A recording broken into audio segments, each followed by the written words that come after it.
Welcome to RFM Audio. This streaming audio broadcast will begin in 2 minutes.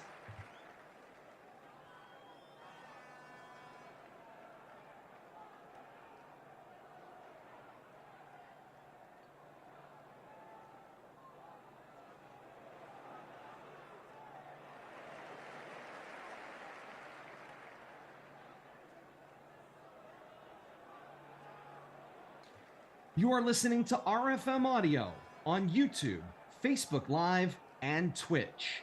This broadcast will begin in 90 seconds.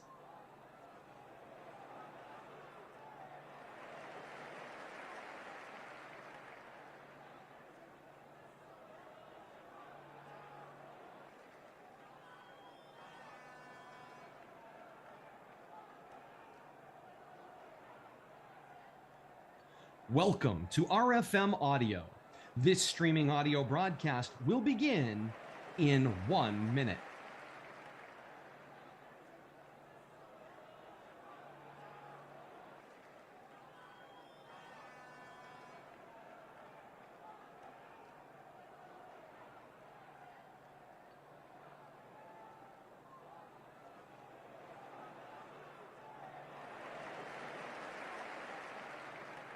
You are listening to RFM Audio on YouTube, Facebook Live, and Twitch.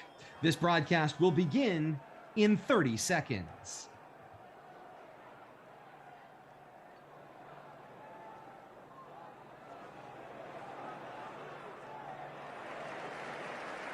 Welcome to RFM Audio. This streaming audio broadcast will begin in 10 seconds.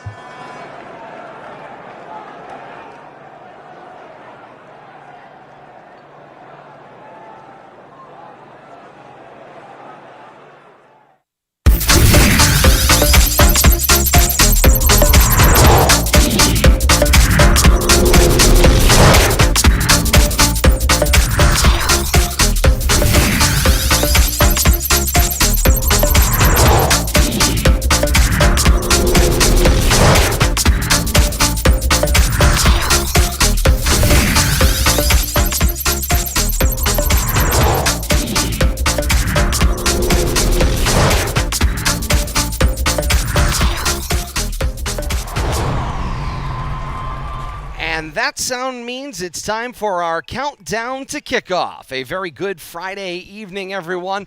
Welcome to high school football here on RFM Audio. Alongside Bill Thomas and Kate Robbins at RFM HQ, I'm Todd Robbins. Great to have you along with us for another Friday night of high school football here on RFM Audio on YouTube, Facebook Live, and Twitch. Our partners, Tucker56radio.com and WLPZ 95.1 FM and WLPZ.org, will join you in replay at noon on Saturday on WLPZ 95.1 FM and on Sunday, same time, noontime, on Tucker56radio.com. We'll remind you about that as the night progresses. But in the meantime, we count you down to kickoff. 6:03 on a Friday night means we are 57 minutes from the top of the hour when we have kickoff of Leominster and Doherty in Week 2 high school football action for you here on RFM. Should be a fantastic game. Leominster comes in with a 1-0 overall record, riding their win in the 141st meeting of Leominster and Fitchburg last week. A 48-6 opening week victory improves Leominster to 1-0. Meanwhile, Doherty comes into action after losing in Week 1 on the road at Algonquin. They got shut out. Doherty loses to Algonquin in Week 1 by a 20-0 score. The Titans looking strong offensively in Week 1 action. And so Doherty comes in with their 0-1 record. Meanwhile, the history between these two schools over the last 6 meetings going back to 2016. That's how far back you have to go. For the last time Leominster won in this series, that was September the 9th, 2016, a 28-20 win for Leominster on the road at Foley Stadium in Worcester. Since then, Leominster has lost every game in the series from 2016. They've lost in 2017, 18, 19, and twice in 2021 because of the COVID-modified spring season in there. So Doherty leads the series 5-1 since 2016, and Doherty has outscored outscored Leominster in these 6 meetings by a 166-118 overall score. So we'll see how that sets the table going into tonight. First, I welcome in Bill Thomas to our countdown to kickoff. And, Billy, here we go. Leominster and Doherty coming up at the top of the hour here on RFM Audio and on Leominster TV. Will join us coming up at 6:30 on the TV side of things as well. But it's Leominster and Doherty back at it again. I think the interesting note for this week, Bill Thomas, and there's been a number of things that we'll go over here in our countdown, but the question du jour, and we talked about it with Coach Devin Gates on the Weekly Coach's Corner, and that is the question to answer. Was Leominster really that good in a 48-6 win? Or was Fitchburg struggling that badly in week 1? And the answer that I have propagated to those who have asked is simply, we'll find out in weeks 2, 3, 4, 5, and so on down the line. Yeah, Todd, I couldn't agree more. And, just the role that the Leominster Blue Devils got on last week in the first half, it's, equivalent to the proverbial train runaway train going downhill. There was nothing that was going to get in their way, except for maybe injuries, which might have slowed them down the second half with some cramping. Some key kids, sat out the second half. One of them, Delmar Wright, I was talking to him on the field a little earlier. He's feeling fine. But I don't think he played at all in the second half, and he was dominant in the first half on both sides of the ball at his line position that he plays. But it'll be interesting on what we actually see on the field tonight. We were very impressed with the 2 freshman starters, quarterback and wide receiver, and Lopez to Drinkwater. We said a couple of times, and they had some nice things to say about that little hookup, something that we haven't seen on a regular basis. So there's all kinds of hope for eternal optimism, and I don't think it's unwarranted at this point until something tells me otherwise. Well, a question I know that I will start Coach Devin Gates off with on the Coach's Corner down on the field in a little while when we go inside the headset is simply, this is something that he's never experienced, and you know what that is? Talent. Starting 1-0. Yeah, well, starting 1-0 in 4 years as head coach, he has never been 1-0. And I don't know if he's had a pure quarterback in his 4 years. He's played with mix and match. I don't know if he's had a quarterback complete an entire season with either not getting hurt at some point or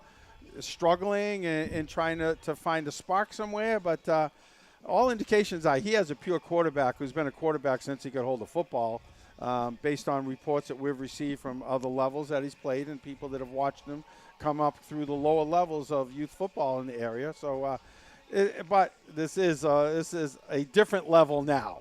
It's that big step. But for a freshman to perform like he did last week, under pressure, and he made 2 throws that stick out in my mind. Sure. One was in the first quarter. I think it was the second drive, a seam pass down the hash, on the go, over the linebacker and under the safety or the corner, whoever was out there, and hit whoever was out there. It might have been Ricky. I believe it was. Yes. On the fly, over the shoulder, without even breaking stride, and he put it in there perfectly. The other one was that 50-50 ball he threw up to Drinkwater, about a 45-yard completion to Drinkwater, outleaped the defender. But it was on the money, it was on time, and it was a play to be made. Those are things that we haven't seen out of the Leominster offense the last 2 or 3 years due to injury or just lack of size or just, something can be said for size at the skill positions. It's the one thing you can't coach. You can't coach up size. I mean, you can – in speed, speed is something you can coach, though. Sure. You can learn to utilize speed. But size is something that is a tool that you can use to your advantage.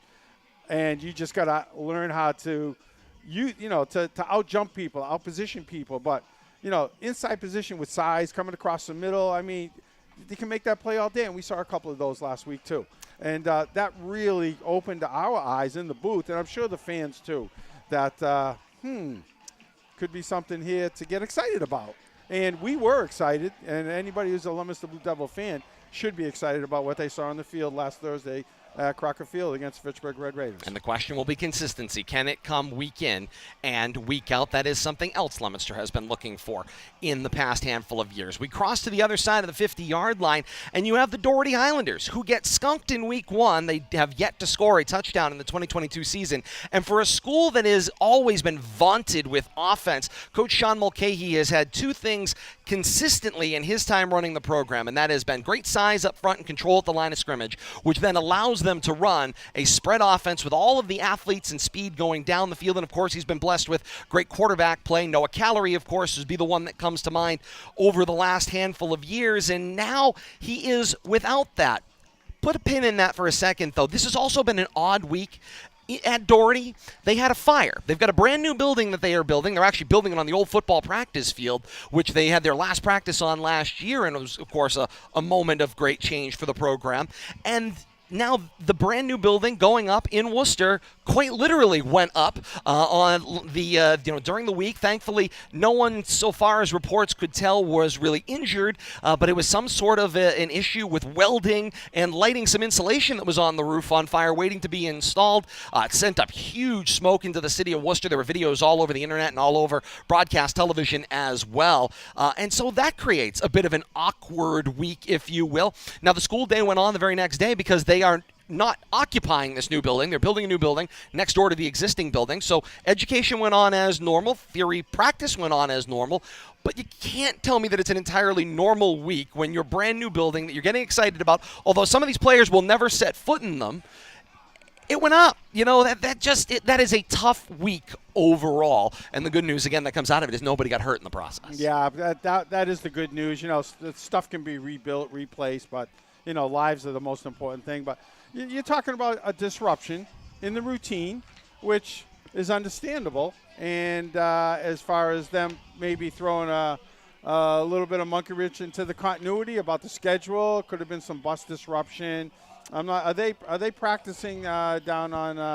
I'm wondering Foley? if they are down at Foley in order to be able to make up for it. But and plus, having the hat handed to him last week by Algonquin, I'm sure that that didn't sit well with Coach Mulcahy and the team, and so they've had a lot to think about this week. And coming into after watching what the Blue Devils did, how they handled Fitchburg last week, there's a lot on the plate for the Doherty Highlanders. Third member of the broadcast team, Kate Robbins, back at RFM HQ. And Kate, your thoughts here? We've got Leominster and Doherty coming up. Leominster in a position they've never been before in the Devin Gates era. That's a 1-0 football team. And Doherty coming in having not scored a touchdown in their first week matchup and then having a fire in their brand new building next door. Certainly sets an interesting table going into this second week of action. No, you're absolutely right about that. It's an interesting setup for a week 2 matchup between these two teams. One of the things that you guys had talked about was the quarterback play of Doherty over the last several years. Doherty has been essentially gifted insane, just pure athletes over the years. They have a number of Division I collegiate athletes, even professional NFL athletes that have come out of that program within the last decade.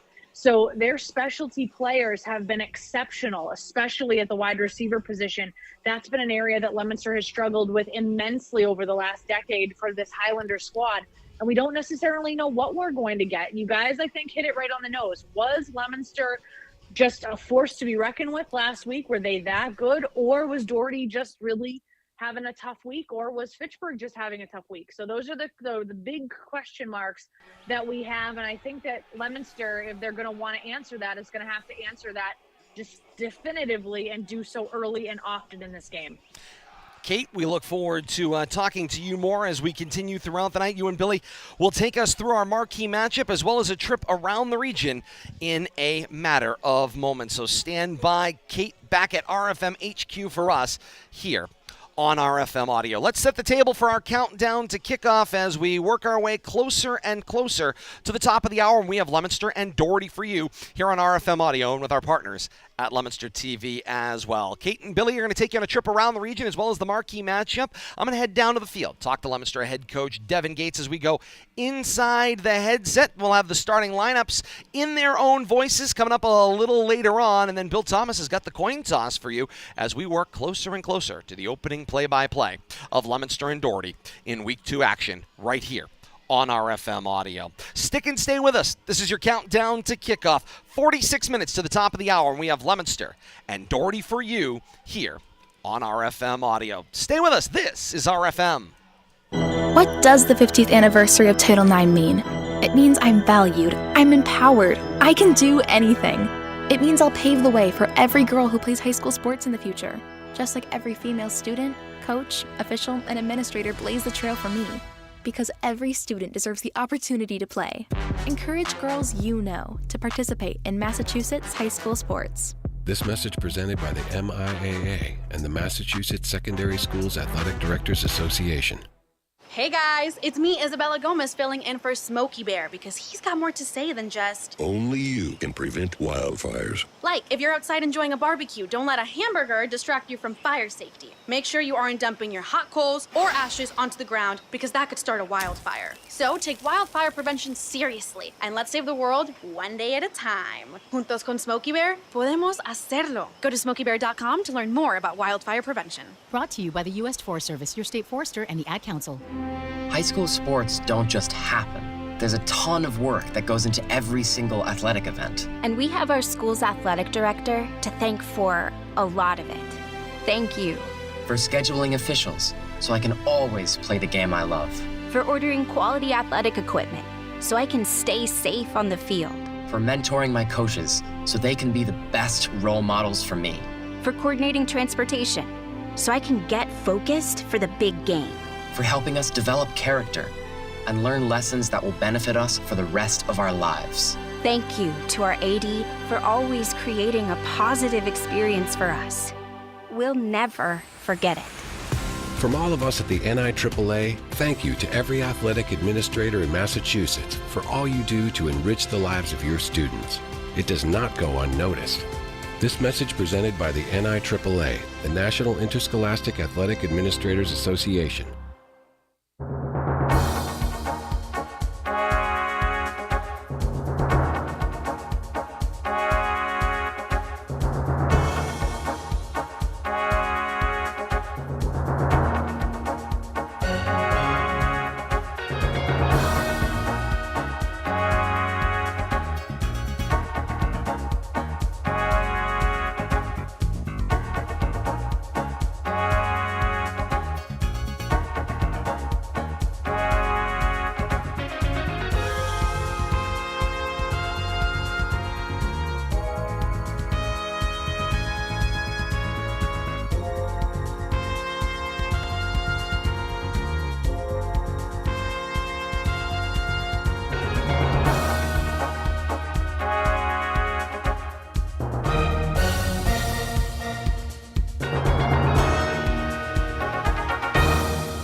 And we welcome you back to week 2 of action. Leominster taking on Doherty at historic Doyle Field.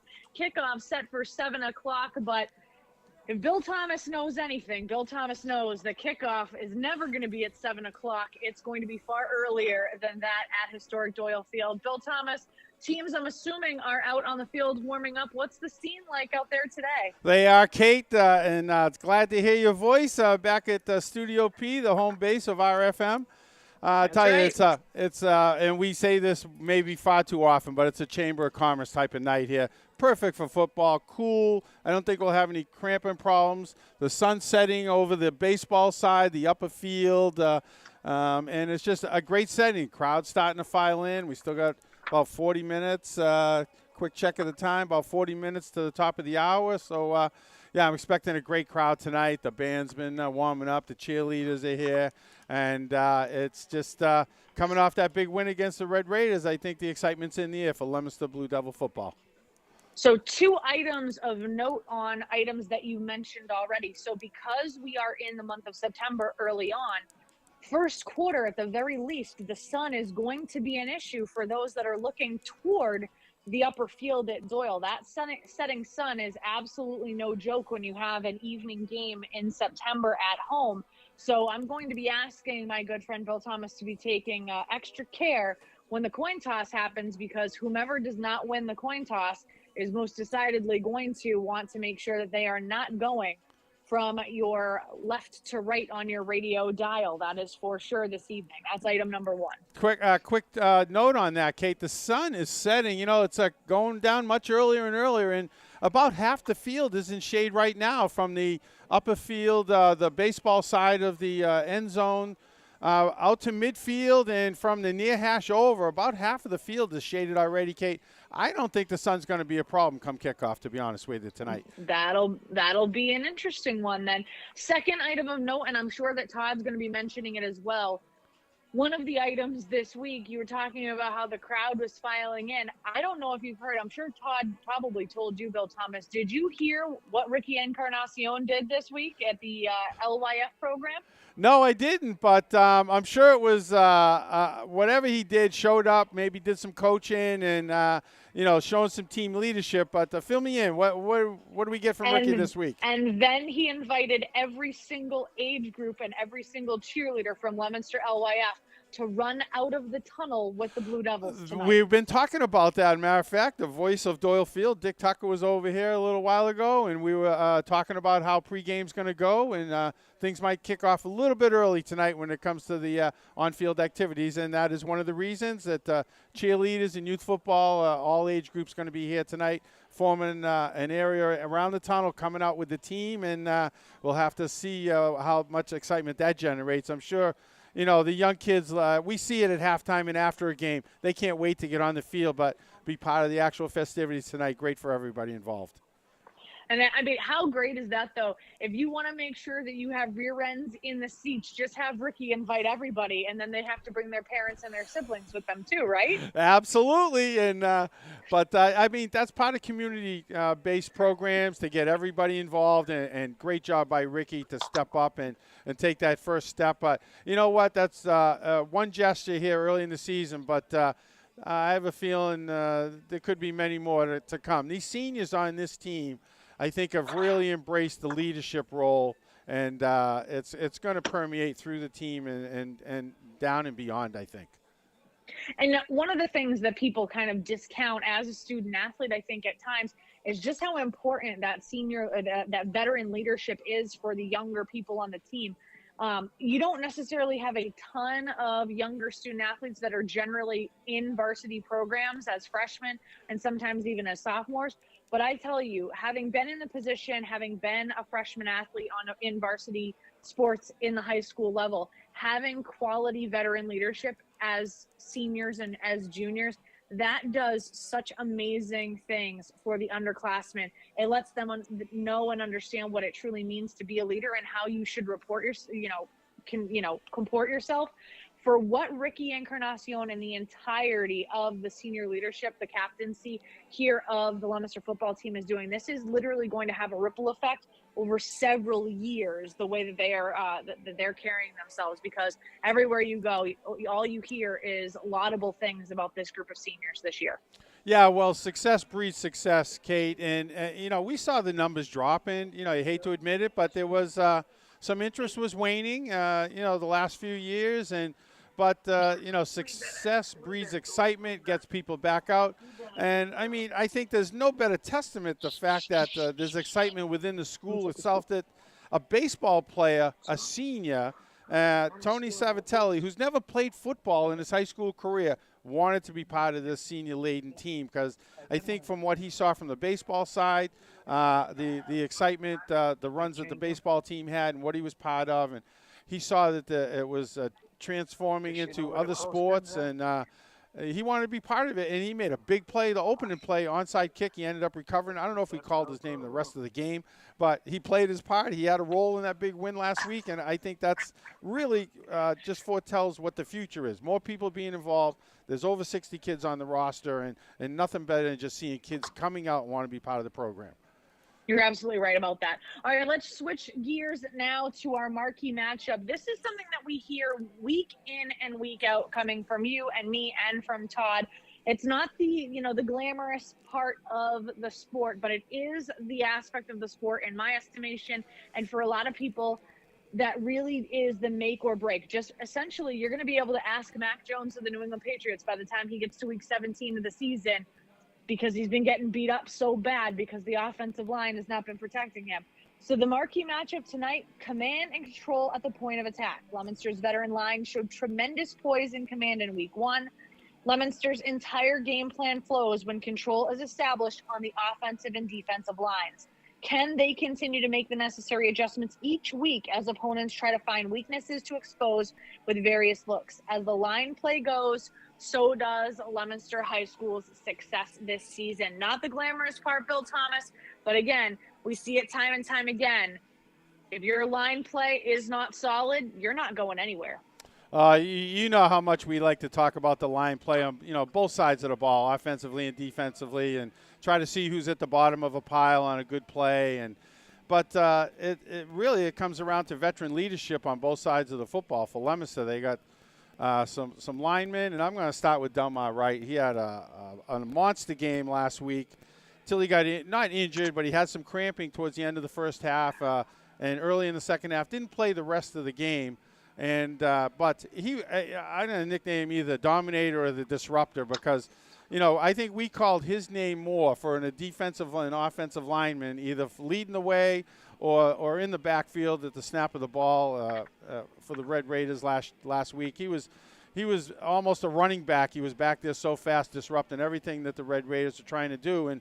And I think that kind of leadership. Now the other team, they all want to get after it, but having a player like Delmar just controlling both sides of the line of scrimmage, it was great to see. I talked to him a little earlier pregame, wandering around. He said he feels great and he's really looking forward to tonight's game. I didn't see him on the injury list. I looked earlier. I was happy to see that, but it's I think that's where the leadership comes from, and just to carry that a little bit further, I'm second. Thank you. Telegram's home team page, but against Algonquin, Doherty gave up over 200 yards rushing, the 130-1 to Algonquin's leading rusher, Dylan Terra. And I think that the Highlanders are going to have trouble stopping the Blue Devils' running game tonight with Mackay Newton and friends back there, and we'll have to see how that goes. But I think it's all going to start in the pit on both sides of the ball, and I think Leominster's, based on what they showed last week, they can control the line of scrimmage. It'll be very interesting. Other item of note for you, Bill Thomas, and I'm not sure if Todd has talked about this yet, a dual quarterback threat here coming from the Doherty Highlanders. They're going to be utilizing 2 different quarterbacks. I believe one is primarily one and one is primarily pass. So where goes one, you're probably going to know exactly what the play calls are going to be, but Josh Romero and Dean Pullman both listed as quarterbacks on the depth chart, essentially used multiple times, both of them in the previous matchup. So we're going to be looking out for number 9 and for number 10 for the Highlanders to see exactly what their game plan is against Leominster. So that's just a side note there for us as well. Yeah, and I think that the Highlanders suffer from a lack of experience at this point in the season. They haven't really settled on who they want to be or what they're going to try to do consistently. They got a sophomore quarterback in Josh Romeo and a junior quarterback in Dean Pullman, and it's kind of a mix and match. But you're right. It appears to be situational. Is that going to allow the Blue Devils defense to tee off based on who's under center or back there in the shotgun or the pistol? But that could be a key to the game that, could allow the Blue Devils defense to really get after it situationally. You're absolutely right about that, Bill Thomas. All right, we are going to take a moment and we're going to do our whip around the region right now as we wait for Todd Robbins to finish up his chat down on the field. It's always difficult to get him to come back into the booth. We guess who just walked through and wander around. I don't believe you one bit. I don't believe you. So we're going to take a quick whip around the region so that we can give him some time to get settled in. So first and foremost, we have our Friday slate here. The big one right off the top, Bill Thomas. This one's always a favorite. St. John's is heading across town to play the Colonials of Shrewsbury. I saw on social media today, Athletic Director Jay Costa putting together a massive Colonial Way blowout. The festivities started at 5 p.m. at the field at Commerce Bank Field on the campus of Shrewsbury High School. So that one is a massive matchup. And it's honestly one of the few opportunities that St. John's has now in their season to get wins consistently. Well, we know St. John's has become part of that Catholic conference, and pretty much every game they play is east of 495, and but it's great that they've maintained this rivalry they have with Shrewsbury. And I think St. John's is coming off a loss last week. They might be ripe for the picking for Shrewsbury, and depending how St. John's season turns out, it could be some big power points down the road for Shrewsbury if they could pull off a win tonight. Sounds fantastic. All right, let's continue that whip around the region. Assabet heads to West Boylston tonight. Go Aztecs. Monty Tech is at Narragansett. Maynard heads to Worcester Tech tonight. Bay Path is at Weston.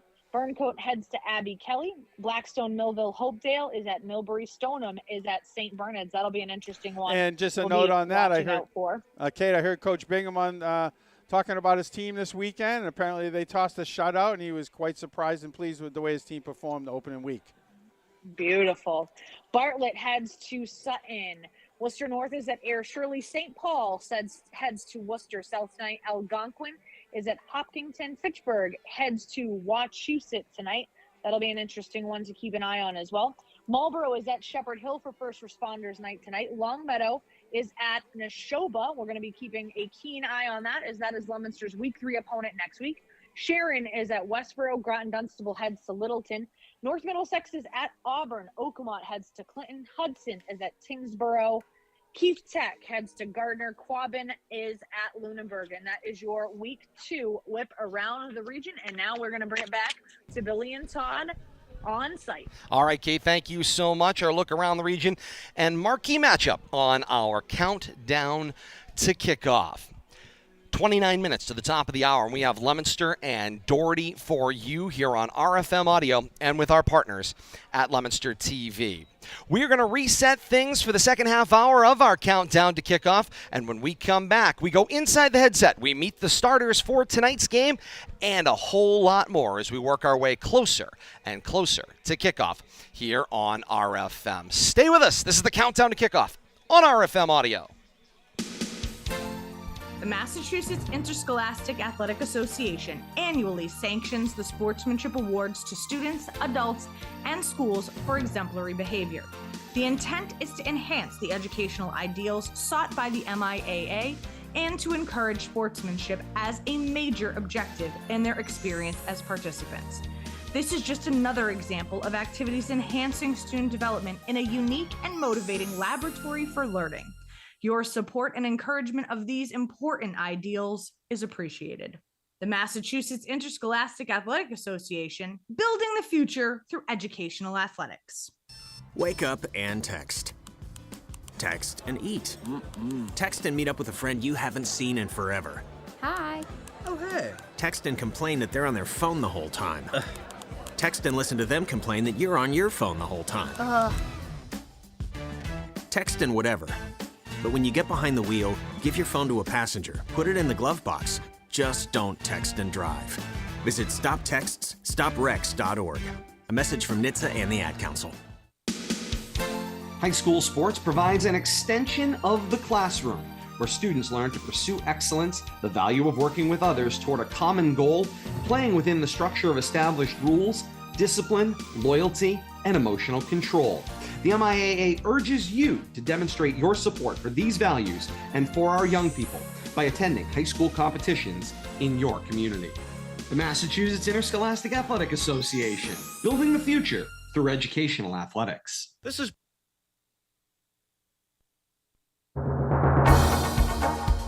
tradition, legacy, history.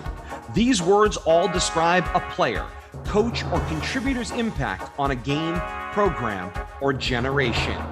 Each week this season, student athletes of this generation will square off with the goal of best representing their community today or for years to come. Neil O'Connor finds Jake Elaine. Alan Glennie quarterbacks his ball club. Delakiai's in the end zone. And calling signals, Dave Palazzi. John Ulecki. Warren Muir. LeQueer. Jack Rodequins. Bobby Mativier. Jason Toomley. Devin Gates. Quentin Tiggs. Cortez Ludden. D. Geronimo. Stephanides. Sean Dupuis. McDonald. Graham. Quentin Perkins. Geraldo Rivera. Gray makes the catch in the end zone for the touchdown. Who will have their name weaved among the tapestry of legends? Who can add their name among the football greatest in Central Massachusetts? You'll find out right here on RFM. continuing a legacy and tradition of audio excellence established by generations of great play-by-play teams gone before. Yours truly, Tom Connery, Dave Spence, and Warren Muir. This is Joe White. With me this morning is Dickie and Ron Lamont. Ed Coleman along with Joe DeCarolis and Mark Landon. This is Dave Clark along with Mike Flynn. I'm Dave Spence along with my partner Luke Connery. Todd Robbins alongside Ben Parker. Todd Robbins, Bill Thomas, Kate Robbins, and you. Great to have you along with us. Stories told through the words spun by legends. The stories continue to be described by the award-winning team of today. It's time for high school football with the award-winning team of Todd Robbins, Bill Thomas, and Kate Robbins.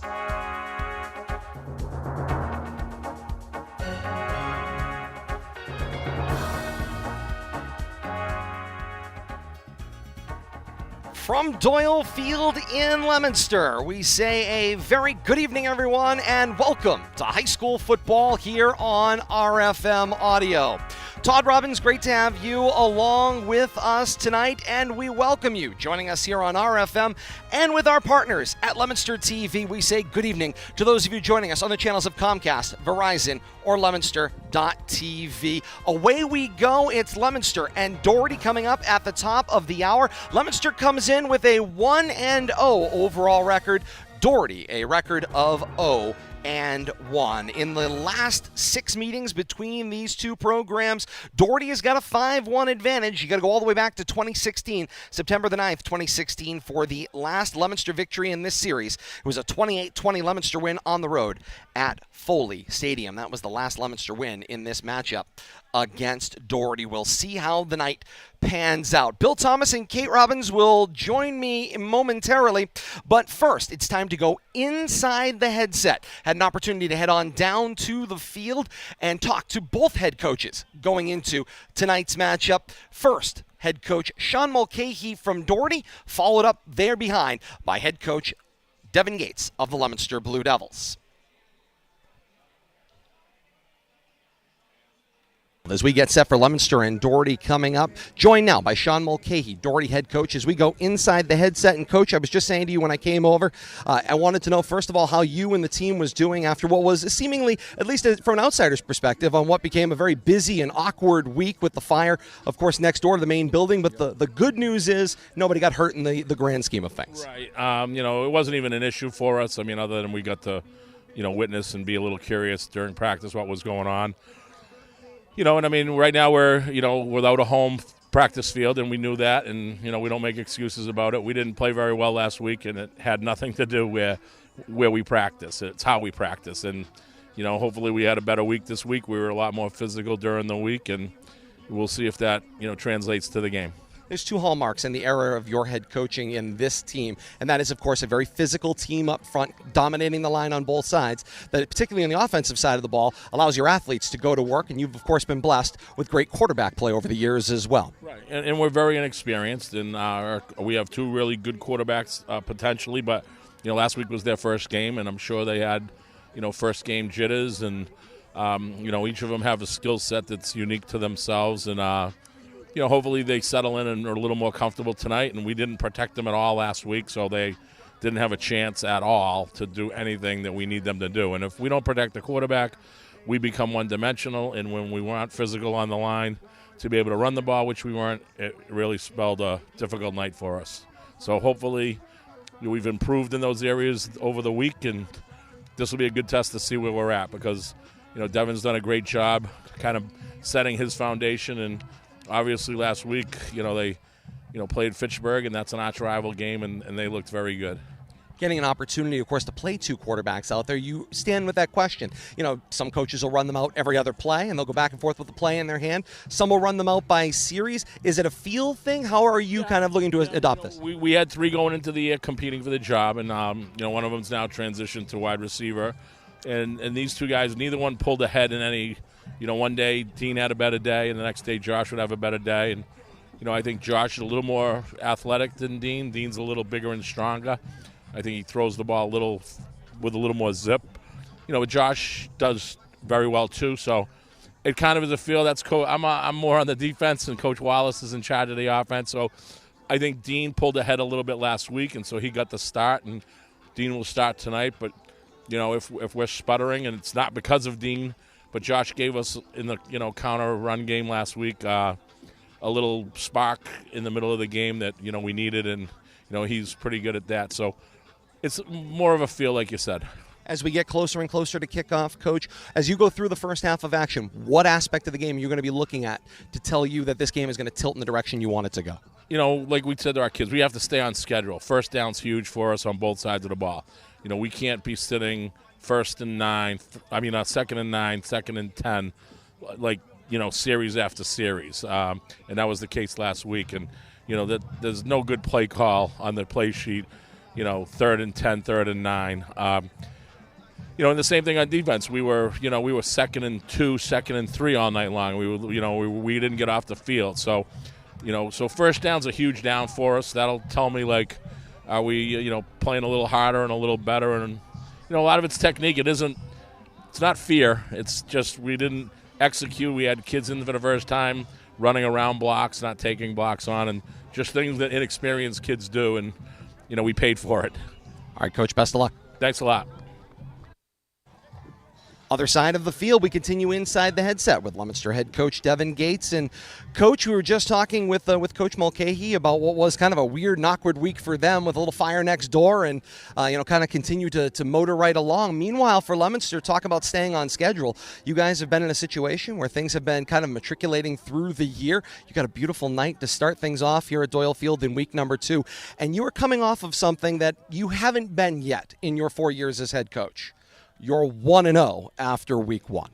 Well, first year, Todd, we had a nice win against Westfield that first year, but we had struggled the weeks following that too. But all right, you got me. Sorry. I had to call it out. I can't start on that right there. No, we've had a good week of practice. It's a beautiful night at Doyle. There's no place you'd rather be on a Friday night than this right here. It's going to be a great crowd, and our guys are excited for it. We had a great week of practice. Stayed focused. It's tough after. To try to keep the kids focused after a win against a rival like that too. But the guys were dialed in. I didn't have to do much in terms of yelling at them or making sure that they're focused. They were tuned in and ready to go. So, we're excited. Indeed, you should be. And, of course, a great night here. Before we get into the nuts and bolts on the football end of things, you've got something special going on. You were telling me about seniors have invited the youth football members of the community down to be a part of their run out tonight. Talk to me about that, kind of the maturation of that. That came up through the students themselves. Yeah, Ricky and Carnacion brought it up and said that the seniors were talking that they'd like to have the youth football, who they were a big part of that youth football team, come out and run with the tunnel with us. And I thought it was a great idea, and we set it up. And it was Ricky's idea and the seniors, and they all got behind it. So I think it'll be a lot of fun to have those guys come out with us. They've been working hard. Soon as you can get, of course, a vertical integration, if you will, that can't possibly be a bad thing for the program. No, not at all. Not at all. There's a lot of excitement going on right now. Granted, it's only 1 week, but it's palpable, and we're trying to make sure that everybody in the community feels it as well. And we will continue on that note as we look at this team tonight. Of course, we talked a little bit about it earlier this week on the Coach's Corner. This is a Doherty team that's going to run 2 quarterbacks out there against your defense. And your defense is, of course, going to have to try to feel out what the difference distinctively is. One's a little more run, one's a little more pass. Is it one of those cases where somebody just has to note who's on the field and recognize, okay, this is possibly a passing down and this is possibly a running situation? Yeah, I think that's really basically it. Where they're more apt to pass or run depending on who's in there and what the formation is. So, we worked a lot on that this week, and it doesn't require any personnel changes by us or any big formational overhauls of us in terms of our defensive structure. So we just got to be aware. That's all. Recognition being the key there. On the offensive side of things, of course, it's a keep going. You would love to see every week 48 points go up on the board. Realistically, at some point in time, your line is going to be challenged more, and it's going to, of course, create things that are going to be a little more difficult for you as you're going through.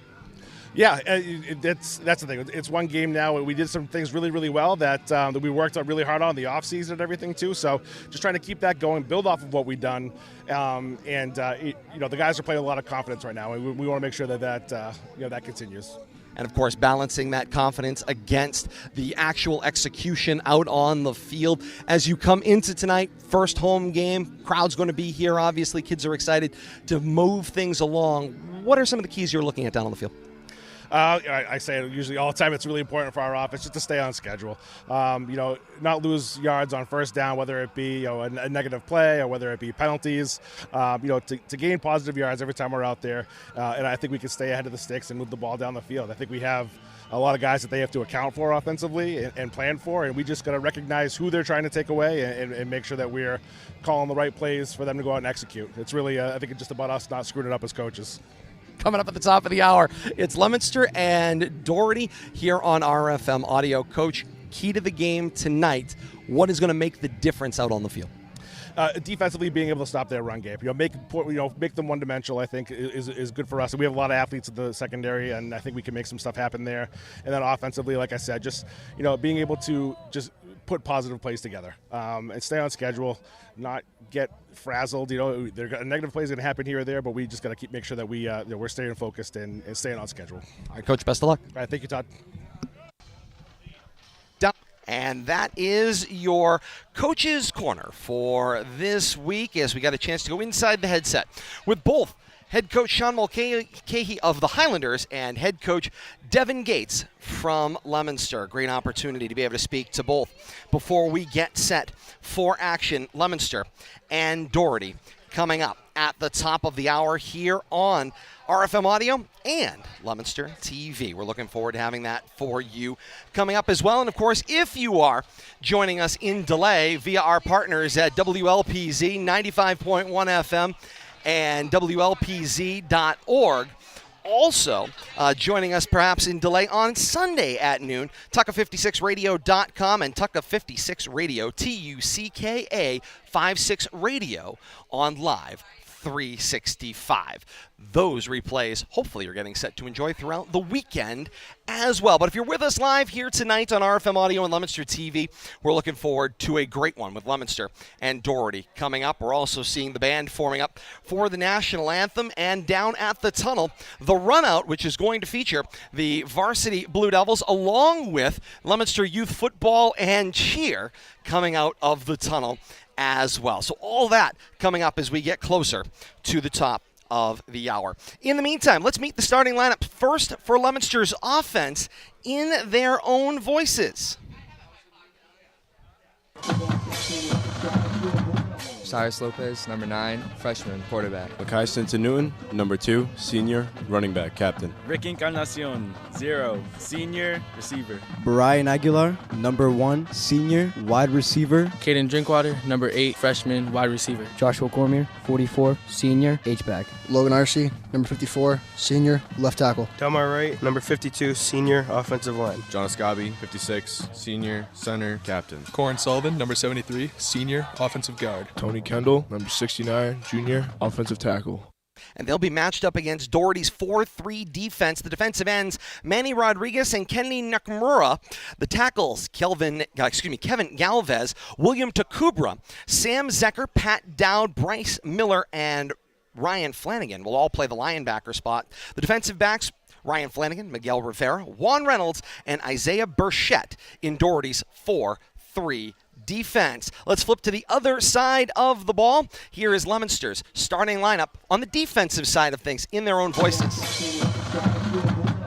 John Escabi, 56, senior, D-end, captain. Giovanni Roman, 55, senior, defensive line. Logan Arcee, number 54, senior, D-tackle. Delmar Wright, number 52, senior, defensive line. Makai Stinson-Newton, number 2, senior, linebacker, captain. Xavier Cora, number 5, sophomore, linebacker. Joshua Cormier, 44, senior, linebacker. Brian Aguilar, number 1, senior, cornerback. Steven Diaz, 11, senior, cornerback. Jared Viola, number 3, senior, safety. Rick Encarnacion, 0, senior, safety.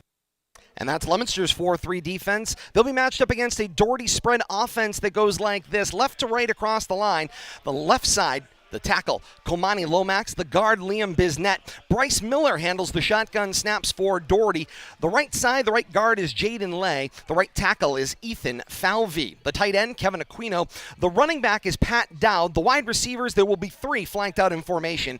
Jaden Atherley, Ryan Flanagan, Javon Mays, the wide receivers. And Dean Pullman, we've been told, will get the start at quarterback tonight. I can see Bill Thomas is down on the field, a new innovation here on RFM audio. Let's check in with him. Bill Thomas, you're getting a chance to feel what's going on down there. The dance team performing down there right now. Yeah, they came up on me here and caught me off guard a little bit. But yeah, I tell you, the atmosphere is fantastic down here. Talking with the white hat, I don't know, I was going to join the coin flip. He's all smiles. And he happened to mention it'd be nice if he had a belt pack so he could talk to us too, but I told him we're working on that. I was going to say, we feel the same way here at RFM Audio, so hopefully the innovation will just keep coming, and maybe a little help here at Doyle Field as well. But Thomas, I'm also noticing that the DPW vests are following us wherever we go. The Leominster student section has chosen a neon field tonight, and there's a whole lot of DPW green, yellow, pink, and orange all over the stadium tonight. Yeah, I love the look of the safety vest. We saw it last week at Wachusett, and seems to be catching on, but tell you, the home side is really filling in. We're going to have a great crowd here tonight. And hopefully the visitor side will fill in. Usually they're late arriving, but I'm expecting a great crowd overall tonight. Question about that. Bill will be back with you in a matter of moments. Kate Robbins is at RFM HQ. Kate, we're getting closer and closer to Leominster and Doherty coming up here. We may get interrupted for the run out in a moment, but Kate, last thoughts here. Leominster and Doherty, a 1-0 Blue Devil team, which Coach Gates wanted to remind me they were 1-0 in his first season when they defeated Westfield. But other than that, it's been a team that over the last handful of seasons hasn't started the way they've wanted, and nor have they been able to build on that week in and week out. Tonight's the night to lay the blocks. Well, you're certainly right about that. One of the nice things about going into a week two, there's some positivity and some confidence coming out of this Blue Devils team, and you can hear it in the community. If the Blue Devils start 0-1, especially, goodness gracious, against Fitchburg in the last year or so, then you hear it in the community. And right now there's been positivity. Everything that we've fielded from members of the general Leominster community has all been positive. There's a buzz around this team right now. So right now, Leominster has to continue to work with confidence, but not overconfidence. They need to go out and they need to execute. And I think, especially with the veterans on this team, they will keep this Leominster team firmly grounded in reality and basically let them know sadly it's not a long season, it's a short season, and in order to be successful you have to win and win early. And here come the Blue Devils with the run out of their tunnel from right to left, angled across the field here at Doyle Field tonight, and joined by Leominster Youth Football and Cheer coming charging out of the tunnel, following the varsity Blue Devils out onto the field tonight, and they are coming en masse out onto the field tonight. What a fantastic scene of blue and white coming across the field tonight here at Doyle Field. Kate, thank you so much. We had another wipeout. Runouts over the last couple of weeks have been a bit dangerous, shall we say. Remember, Lucas Bolak from Fitchburg got caught in his own runout and ended up barrel rolled at the conclusion of the runout for last week's 141st meeting of Leominster and Fitchburg. All right, everybody has made their way out of the tunnel, including a couple of darling cheerleaders as well that are following in their tread as well. Great scene here. That vertical integration to be able to bring youth of all ages that are going to be a part of this program potentially from top to bottom, from the youngest to the varsity oldest, out onto the field and out of the tunnel together. And hey, give credit where credit is due. You heard Coach Gates mention it. I'll mention it again as well. Can thank Ricky Encarnacion and the seniors that are part of this football program for coming up with the idea and extending the invitation to Leominster Youth Football to be a part of this runout tonight for week 2 action here on this Friday night, September the 16th. While we wait for them to get themselves set up for the coin toss, let's take a look at tonight's game time, weather forecast, and conditions. Check of our time and temperature comes at 6:53 on a Friday night, September the 16th. 64 degrees. Sun setting here at Doyle Field. We're heading down for our low this evening, which they say will be around 45 degrees. See the captains getting ready, locked arm in arm on both sides to head toward midfield. And as the captains from both schools head out to midfield, it's time for Bill Thomas and tonight's coin toss down on the field. Wow, this is a new experience, fans, and right here, part of the coin flip. I have to see if I can get this right. I've never been any closer. This was going through the coin itself. It's going heads and tails. Doherty gets the call. Leominster's won the toss. Hey, Blue won the toss, so defer to the second half. And Leominster's deferring to the second half. They're going to defend the end zone to our right. Let's play some football. White's going to receive. All right. Doherty will be receiving the opening kickoff. All right, Bill Thomas, thank you so much. Bill Thomas down on the field for us for the coin toss. He lives for that moment, that coin toss, each and every week. And now we've had a chance to put him literally inside the huddle for this opening game. Teams head to their respective benches to fire one another up. We've got the national anthem on deck. The Marching Blue Devils getting ready for their first performance of the 2022 season with the national anthem. And they are formed up down along the 30-yard line to our right, extending all the way down to the 10-yard line to our right, playing in front of the home cheering section. With that said, let's join the public address announcer and the Marching Blue Devils for tonight's national anthem.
And with that, we're ready for football here at Doyle Field on a Friday night, week 2 of high school football in 2022. Getting ready for action. Leominster will be defending the goal to our right. As Bill Thomas told you, they'll be kicking from right to left.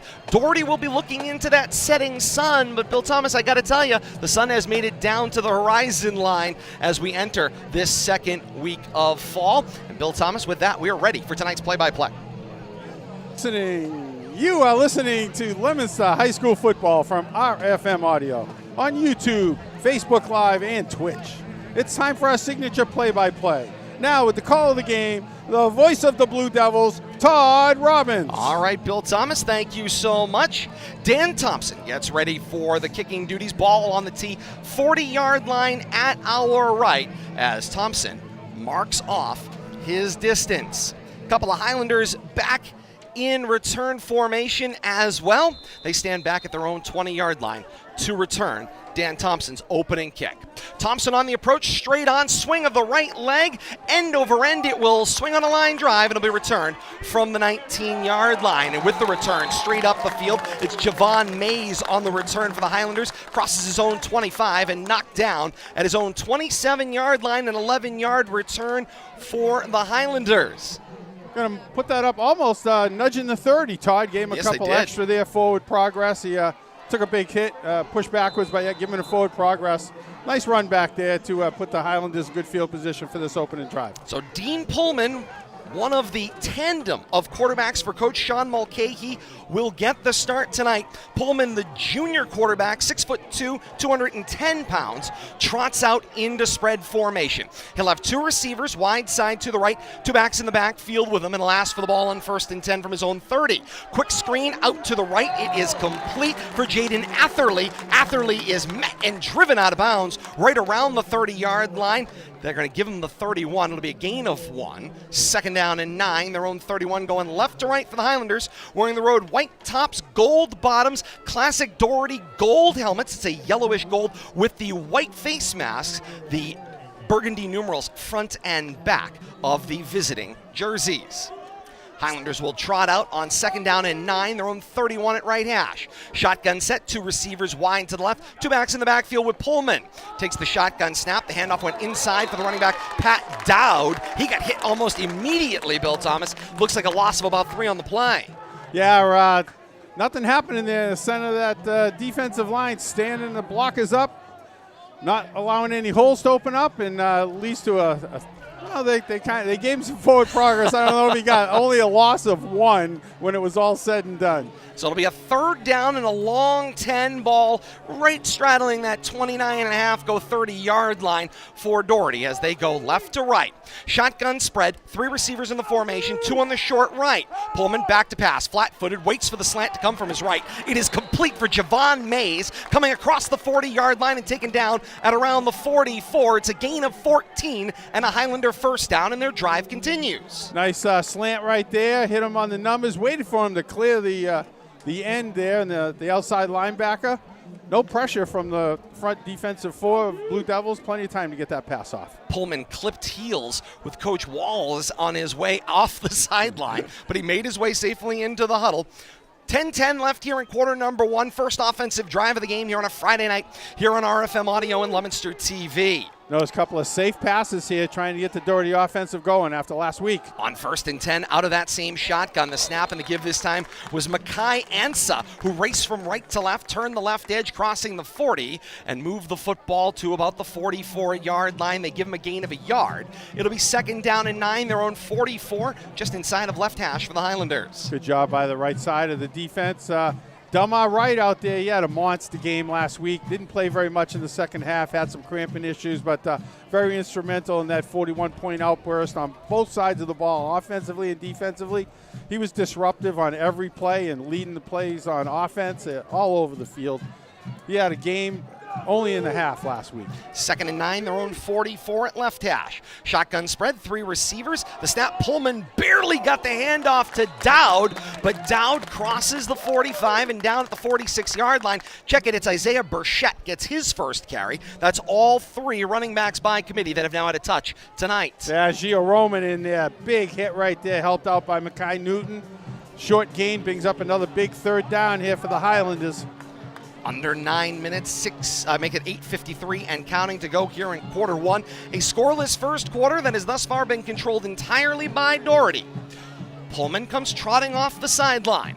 Ball lays right on the varsity L over running Devil at the Doherty side of midfield, the Doherty 47.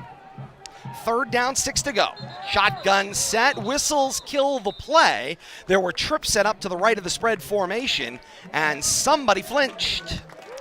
It'll be a 5-yard penalty. Most likely, I didn't see who it was, but probably the intended receiver, knowing he's going to be the important part of that play. Got a little excited. Couldn't wait to get off the line. He knew the ball was coming to him. A little too quick. You got to imagine, you wonder how many times that happens when you get a flinch like that, or when the player doesn't have a great poker face when he's like, oh, I know this one's called to me. I got to get out there. I got to make a play. I'm sure it happens more often than we realize.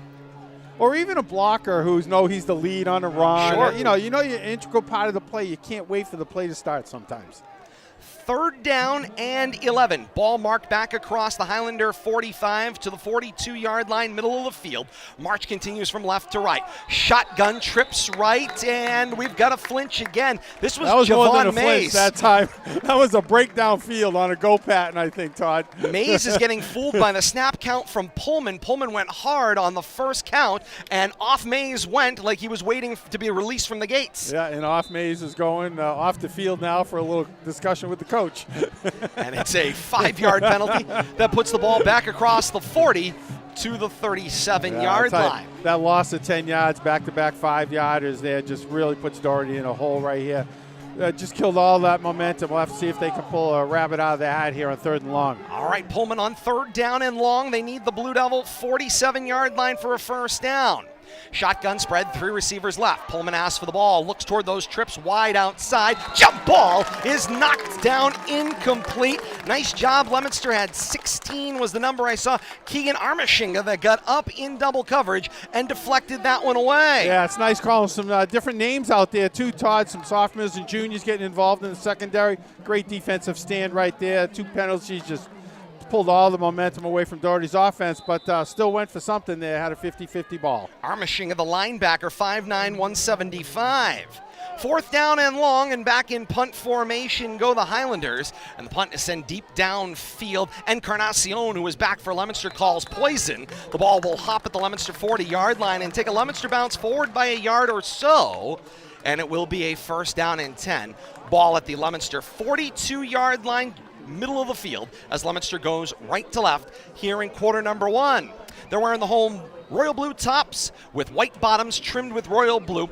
Combination of white or royal blue socks depending on who you are, and the classic Leominster white helmet with white face mask and the single royal blue stripe up the middle. Shotgun spread, Lopez 4 receivers, drops back to pass on 1st down. Little swing pass coming out of the backfield, finds the running back Newton. Newton will angle from left to right, cross the 45 midfield, and taken down shy of the Highlander 45 at the 47-yard line on a gain of 12. And Leominster quickly, 1 pass, 1 first down. And that's a way to get him started. You know, you build some confidence in that freshman quarterback, but he looks like he's, I wouldn't guess he's a freshman if you told me to pick the freshman out of there. I tell you, he's playing tall, playing big. 1st and 10 from the Highlander 47.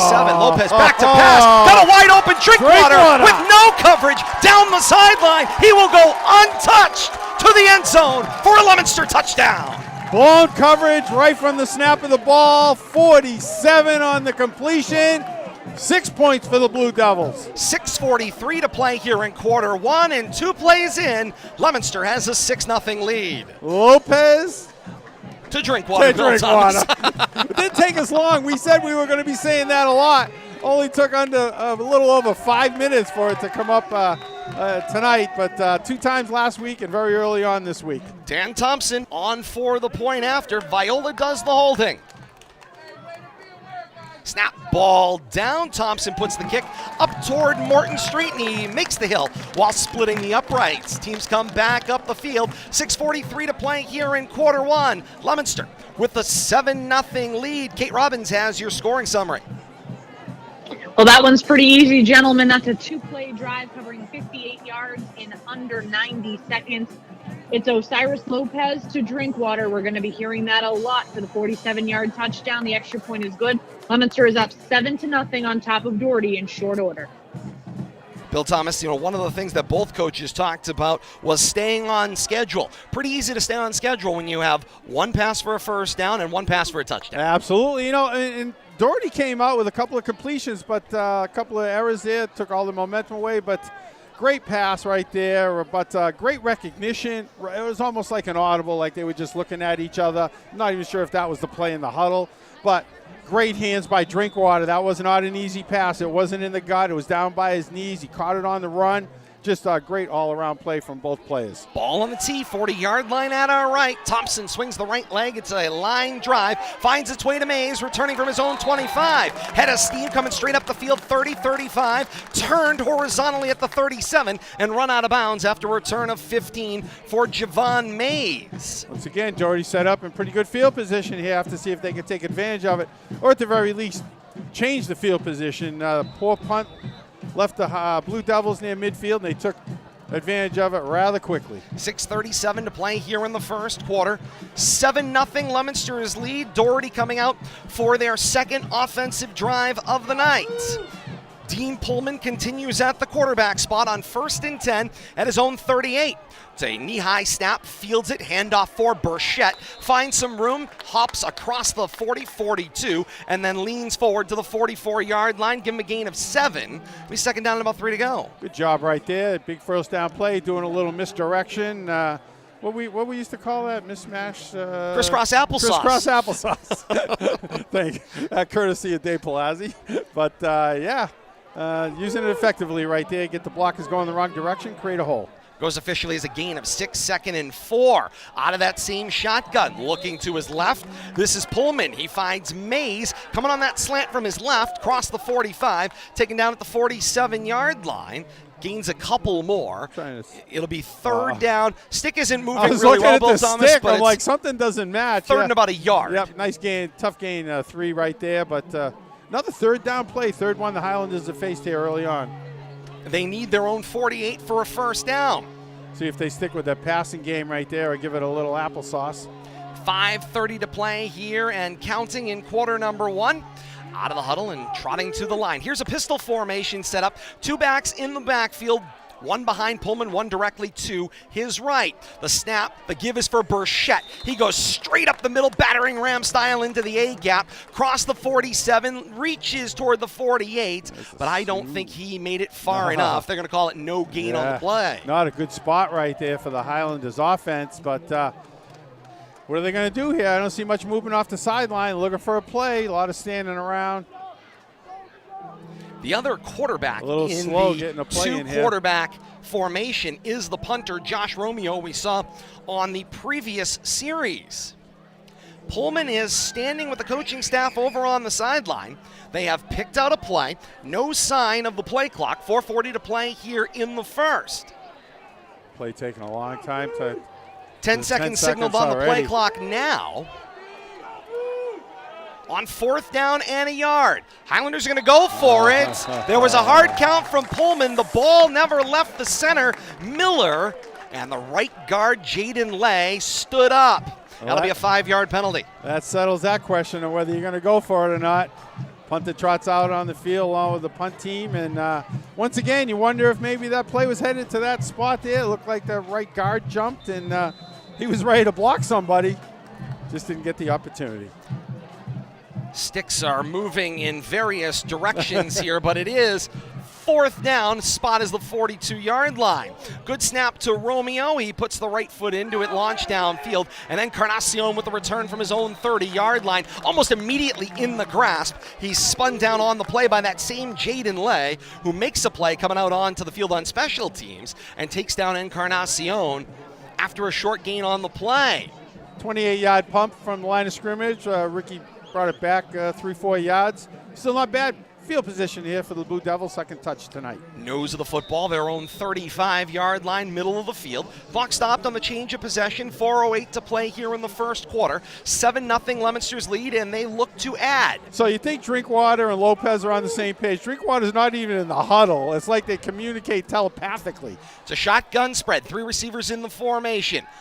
Encarnacion steps back, catches the screen at the 30-yard line. Eludes 1 defender, then a 2nd. Still on his feet across the 35, then the 40. Spun forward to the 43-yard line. Looks like a gain of 6, and it'll be 2nd down and 4. I don't know if you noticed, Todd, but Drinkwater was out in front of that play. He saw Encarnacion in trouble back there. Came back and got in front of a defender and made a block to spring Ricky because he was going nowhere.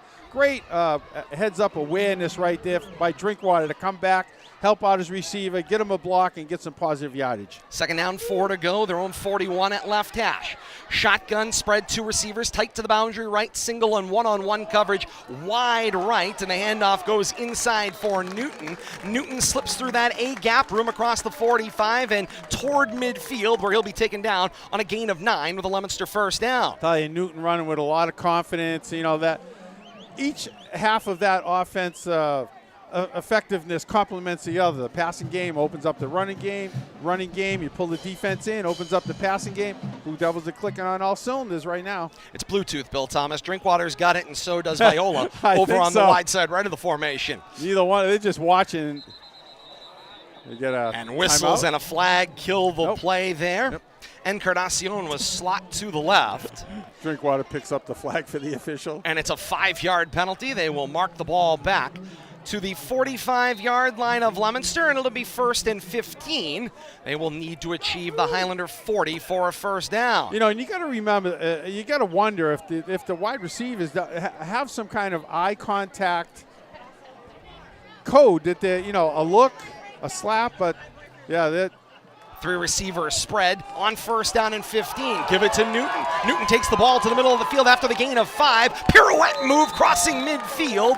Angled toward the sideline and steps out of bounds at the Highlander 46. He gains back what was lost, plus a handful more. Gains a total of 10. They'll give him second down and 5-ish. Take one away there. Give him a 9. It's going to be second and 6 here, but almost took the official out there.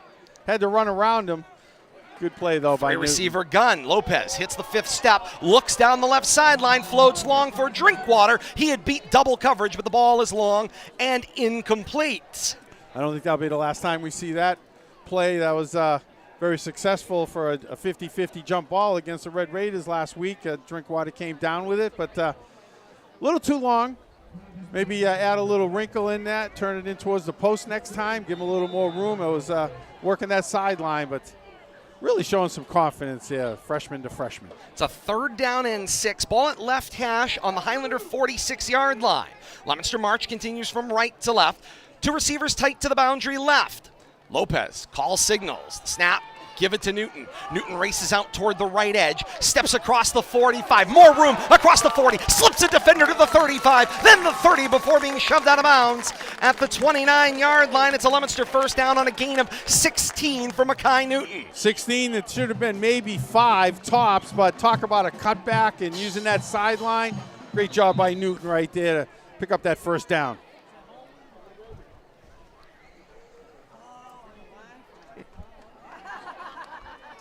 First down and 10 to go. Ball at the 30-yard line at right hash. Clock stopped. 2 minutes flat left here in quarter 1. Leominster with the 7-0 advantage. Blue Devils will walk to the line. Shotgun spread. 2 receivers at the wide side left. Single receiver tight to the boundary right. Lopez calling signals.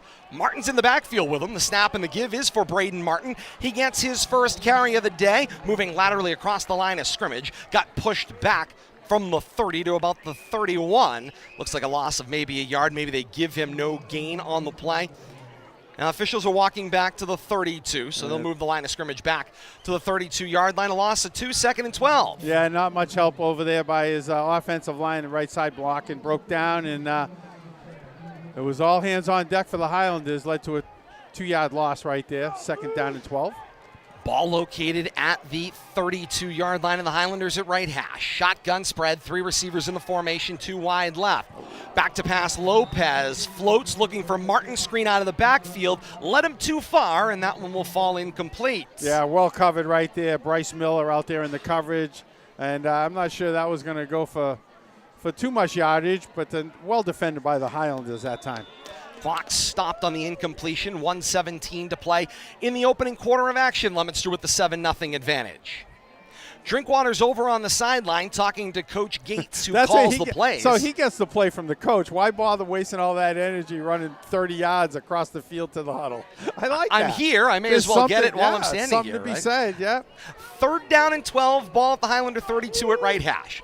Shotgun spread, 3 receivers in the formation. Lopez back to pass on 3rd down. Gets pushed out to his left. Now gets pushed further to the left. Makes it to the left numbers. Now he's going to tuck and run. He'll cross the 30, 25, spun at the 20-yard line, and he is in the neighborhood of a Leominster first down. He kept trying to make that play hang and hang and hang, and Bill Thomas finally, he said, I got to tuck and take, and he gains 12 on the play. Yeah, and I'm trying to see if, it's close to that first down marker. Wow, there's not much space between. They're going to call for a measurement, I think, here. Looks Let's like see if we can't get it. First quarter of the football is touching the 20-yard line.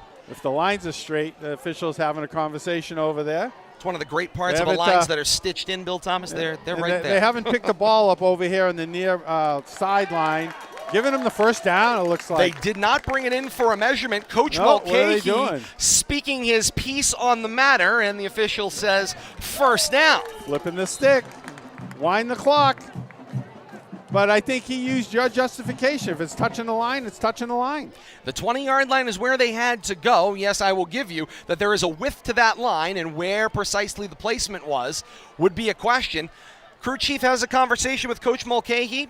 Don't think Coach Mulcahy's buying, but Here comes the crew chief back into the play. How about the pump fakes by Lopez on that run, though, to freeze the defense, get himself just enough yards. 1st and 10 from the Highlander 20. Back to pass in the gun. Looks out to his right and throws. Pass is caught by Jared Viola. Little come to me, crossing the 15-yard line, down around the 12.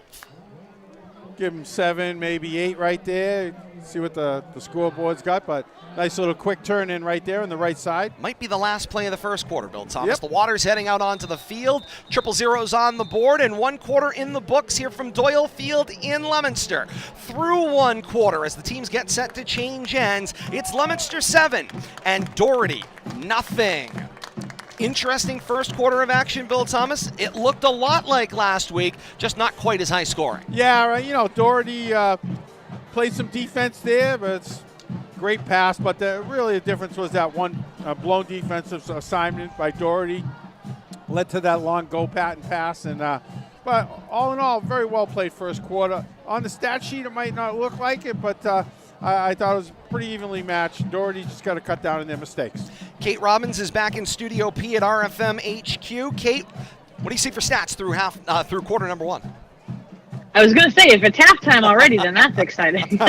Right now, obviously, Leominster's offense, as you guys said, not firing on quite as many electric cylinders as they were last week, but they're doing a nice job and being very efficient and effective on offense. Doherty, for their part, pretty much the same right now. The problem for Doherty has been 3 penalties on between their first 2 offensive drives that have essentially been drive killers for them. So right now it's only a 7-0 ball game. Leominster, however, controlling the line of scrimmage right now, controlling the time of possession in this one early on. And just a quick update, I'm also streaming the Shrewsbury-St. John's game right now. Shrewsbury is up 6-0 with 2:44 remaining in the first. Great update there, Kate. Thank you so much with the early lead for Shrewsbury over St. John's. Second quarter action about to begin. Leominster goes left to right. Shotgun spread this time. The snap and give this time out of the backfield. Looked like it was Martin raced out to his left for a gain of 8. I think it might have been Mackay Newton. Was Todd. it? Yeah, I think it was 2. Oh, it was 2. There 2 you in are, the Bill backfield. Thomas. Yeah, Mackay. Yeah. Little stutter step. And at that cutback, it's hard to miss that because I tell you, he plants that foot and Newton's got a very good cutback, and if you're trailing him or trying to size him up, you'd be looking at his rear end most often than not. It is enough for a Leominster first down. So it'll be first down and goal to go for Leominster. Already up 7-0 as we begin the second quarter. First and goal from the Highlander 5. High snap. Lopez fields it. Give it to Newton. Step through 3 bear traps. Reach for the end zone and in for the Blue Devil touchdown. It's a 5-yard touchdown scamper for Mackay Newton. And Leominster has a 13-0 lead. 11-17 to play here in the second quarter. Tell you, no give up by Newton there. Just keeps those legs churning. Shedding 2 or 3 tacklers there. You got to get him low. You can't ride him because he's just going to carry you with him. And that's exactly what he did to pay dirt. Dan Thompson on to try the point after. Brian Aguilar does the holding. Thompson's first kick toward the upper field end of Doyle Field. Flag comes out on the play, and it appears that a defender lined up offsides. It is an offside signaled against the Highlanders. Going to mark that one against number 1, Jaden Atherley, Bill Thomas. He was going to be coming out of the baffles from the kicker's left, and he lined up in the neutral zone. He's got his eyes on a spot. I think he was going to attack this extra point. Half yard closer go the Blue Devils. They ask for the ball. Ball down. Thompson's kick is low to the bar, but over the bar. Teams come back up the field. 11-17 to play here in the second quarter. It's Leominster 14 and Doherty nothing. Kate Robbins has got your scoring drive.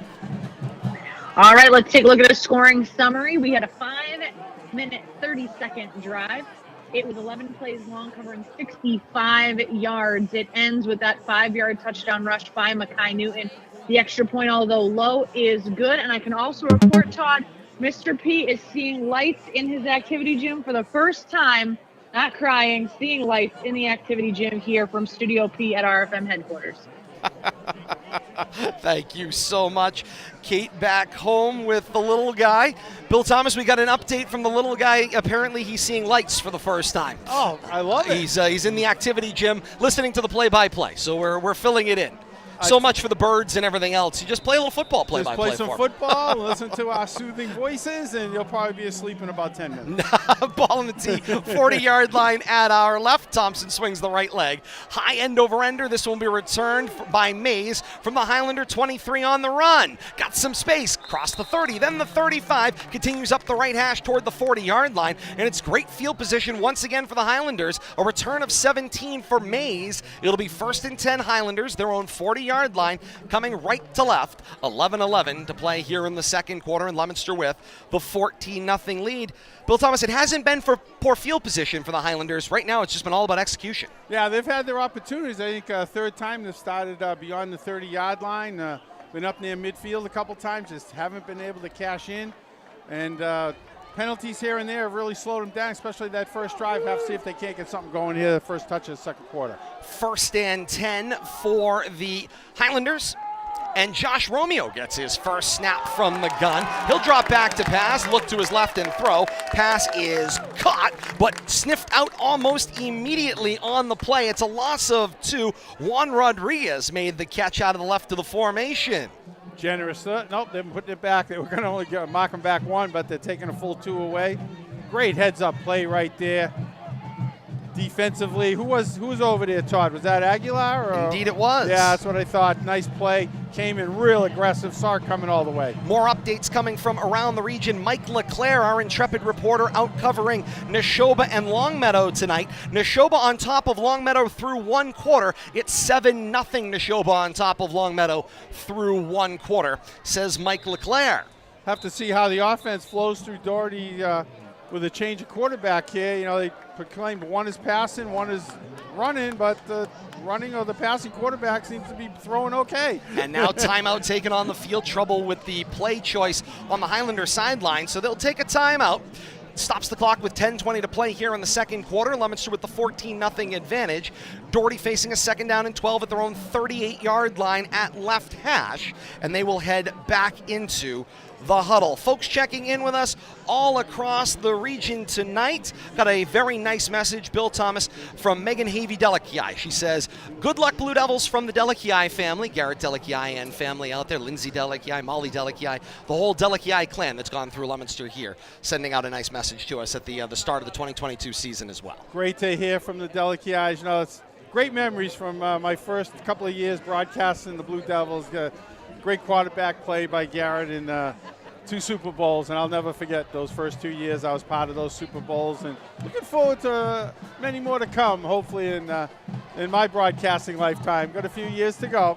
It's pretty impressive when you go to a stadium and you see they are a 12-time Super Bowl champion as well here at Doyle Field. On 2nd down and 12, the snap for Romeo. Hard roll to his right, floats long down the right hash, and it is incomplete. Javon Mays on the go pattern was the intended receiver. He had beat double coverage, but the pass floated through the air and was long incomplete. Yeah, I think need a little bit more time for that play developed, and possibly a receiver could have caught up to it, but out through his receiver downfield by at least 5 yards. A lot of personnel changes here for the Highlanders. Indeed they are. Once again, I tell you, every time they look over at that sideline, it's 3rd down. Romeo continues at that quarterback spot. Little different body build here. The sophomore 6'1", 175. 3rd down and 12, ball at their own 38 left hash. Romeo back to pass, looks out to his right and throws. Finds Javon Mays on the little slant coming back right around the 48-yard line. He is hit and pushed back to the 47. Gains back what was lost and then some. Will score at a gain of 9. It'll be 3rd down and 3 to go. I think it's going to be 4th down, Todd. They haven't changed the marker yet. Oh, that is correct. 4th down. I think Thank it's you. 4th down. Although they haven't flipped the marker. Maybe Yep, here they go. I trust Mike. No. Mike Griffin here up at the old clock says he's got 4th down. So 4th down and 3 to go. Ball is at the 47-yard line at right hash. Highlanders need midfield to keep the drive going. On 4th down and 3, Romeo in the shotgun, trips to the left. Back to pass, 3 steps, looks for the slant, and it is intercepted. Xavier Cora, the linebacker, gets underneath the passing formation, and he will return the ball to midfield. And Ricky Encarnacion, standing there like a neon sign, says, we're going that way off the interception. Yeah, great zone coverage right there. Stayed home in his lane, and ball came right to him, and he did what he needed to. Got his hand on it, and Great turnover right there and take all that air out of the Highlanders' balloon. The sophomore linebacker, Xavier Cora, 5'11", 180, makes the great play linebacker in pass coverage. Leominster's got the football back, 1st and 10 at midfield as they go left to right here in the second quarter. 9:22 to play here in quarter 2, and it's 14-0, the advantage for Leominster. Ball sitting right on the running devil over the varsity L at midfield. Encarnacion checks in motion from the right slot. Fake the give it to Newton. Newton comes back against the grain to the short side, eludes a defender across the 45. Got right sideline at the 40-35. He gets shoulder tackled out of bounds across the 30 at the 29. It's a gain of 20 for Mackay Newton and a Leominster first down. I tell you, he's got that shoulder dip and he plants that foot, and I don't know if I've seen anybody turn the corner that quickly at that speed here on Doyle Field. We've seen some great running backs from other schools, and it's been a while since we've seen somebody with that kind of moves that can just outrace the defenders to the corner and make that sharp 90-degree turn without breaking stride, just planting that outside foot, and up the field he goes. 9:12 to play here in the second quarter. Clock stopped as the play went out of bounds. 1st down and 10. Highlander 30-yard line at right hash. Lopez scans his line, shifts Encarnacion in motion from right to left.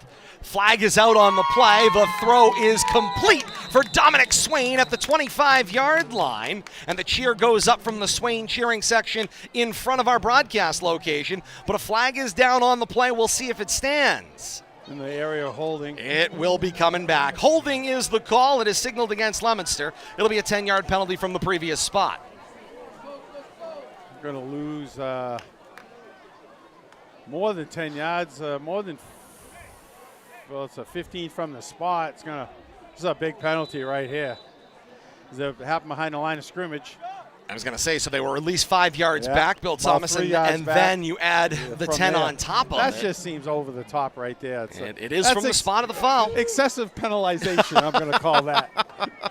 1st down and rather long. Forever, country mile. Blue Devils snapping from the Highlander 47 at right hash. Back to pass, it's Lopez. Screen for Encarnacion out to the left. Pass is caught. Encarnacion takes it up the left numbers, angling toward the hash, across the 40-yard line, races it back to the 39, gains back part of what was lost. It'll still be 2nd down and long. Bill Thomas gives him a gain of 9. Yeah, give him 9 on that. Got about not quite half of. I'll make this into it's only 2nd down. Let's chop it into thirds. 9, 9, and 9. We'll go with that. Tonight's broadcast of high school football on RFM Audio is going to be rebroadcast via our partners at 95.1 FM, WLPZ FM. Set your dial for 95.1 FM for a weekly encore presentation of tonight's complete broadcast, beginning each Saturday at noon. 2nd and 18. Ball at the 39-yard line at left hash. Lopez back to pass. It's a long draw. He tries to race back into the pile. He is wrapped by the linebacker Sam Zecker and spun down. I think Zecker held on for all 8 seconds, Bill Thomas. We'll have to check with the judges on how well he rode, but it was a phenomenal ride, and he kept Lopez in his grasp on the way to the ground. He did spun around. Lopez did a good job holding on to that ball. I thought I saw it pop out on one of those pirouettes, but short gain, moved the marker up a couple of yards, but a nice job by Lopez just to maintain possession right there. 7:20 and counting left here in quarter 2. 14-0 Leominster's advantage. And this drive stalling for the first time tonight. On 3rd down and long, they need the Highlander 20. Hard count, and here comes the entire defensive line through the neutral zone. You think they were looking to get in that backfield? I think they pressure, right. And sometimes pressure gets a little too eager. That'll be a 5-yard penalty from that previous spot. Marks the ball across the 35 and placed down around the 32-yard line. So this is now a 3rd and still long, but maybe a little more manageable. 3rd and 12 from the Highlander 32, middle of the field. They need the Highlander 20. They've done a good job getting it downfield. At least maybe 4 down territory here. Shotgun spread, 3 receivers in the formation, 2 at the wide side right. Newton switches sides of Lopez. The snap, 5-step drop for Lopez. Looks for the little slant away. Pass is caught by Aguilar. He gets wrapped up and taken to the ground, shy of the 25 at the 26-yard line. Nice job right there. I'm trying to see was it 70, I think, that was out there on the coverage. William Takubra, the defensive tackle, dropping back. Yeah, I think he was more of a defensive end. He's playing in a stand-up position. See him in the middle. But nice job right there to just hang on, because there was nothing stopping first down coming up, or maybe even 6. Facing a 4th down and 6, and Leominster spends a timeout. 6:25 to play here in the second quarter. 14-0 Leominster's lead, and the timeout taken by Coach Gates to talk this one over, a 4th down and 6 in Highlander territory. Continuing our note with our partners at WLPZ. Hey, while you're there at 95.1 FM, you can enjoy great information, education, and entertainment for members of the community by members of the community on Leominster's owned and operated 95.1 FM WLPZ. The great staff at WLPZ FM are always looking for new volunteers to expand their program offerings. For more information on how you can get involved, visit WLPZ.org. Conversation over here, Bill Thomas. Leominster heads back out onto the field. Looks like the offense still out there. You're in that kind of strange distance. Certainly you don't have a kicker that can cover that distance at this time in their career. 43-yard field goal. I mean, you play field position. You've been holding the Highlanders to their own side of midfield. I think you need to take advantage of this 4th down opportunity and see if you can get something. 4th and 6, Highlander 31. Shotgun snap, back to pass, double move. Lopez looks screen, now goes sideline. Drinkwater in the end zone, over the double coverage. Drinkwater reels it in for a Leominster touchdown. Wow. On the money. Split what was that? The hair, Bill Thomas, that was the 2 defenders, and found the hands of Drinkwater. Great concentration by the receiver to get it in his fingertips and make the catch for 6. And I wouldn't even call that a 50-50 ball. That was over the outstretched hands of the defender. Lobbed in and dropped in perfectly. Lopez to Drinkwater, Bill Thomas. 6:16 to play in the second quarter. It's 20-0. Leominster on top of Doherty, pending the point after. Aguilar sets the ball down. Thompson's kick is low, and it is blocked in the line. Teams come back up the field. 6:16 to play here in the second quarter. Leominster with the 20-0 advantage thus far. Bill Thomas, what a first half Leominster has been stringing together once again. Freshman quarterback leading the way. Did you ever think you would say that? A freshman quarterback leading the way with a freshman wide receiver. But I mean, he's not just throwing the ball, he's playing with his head. When he's had to scramble, he's making the right move. He's not forcing the ball.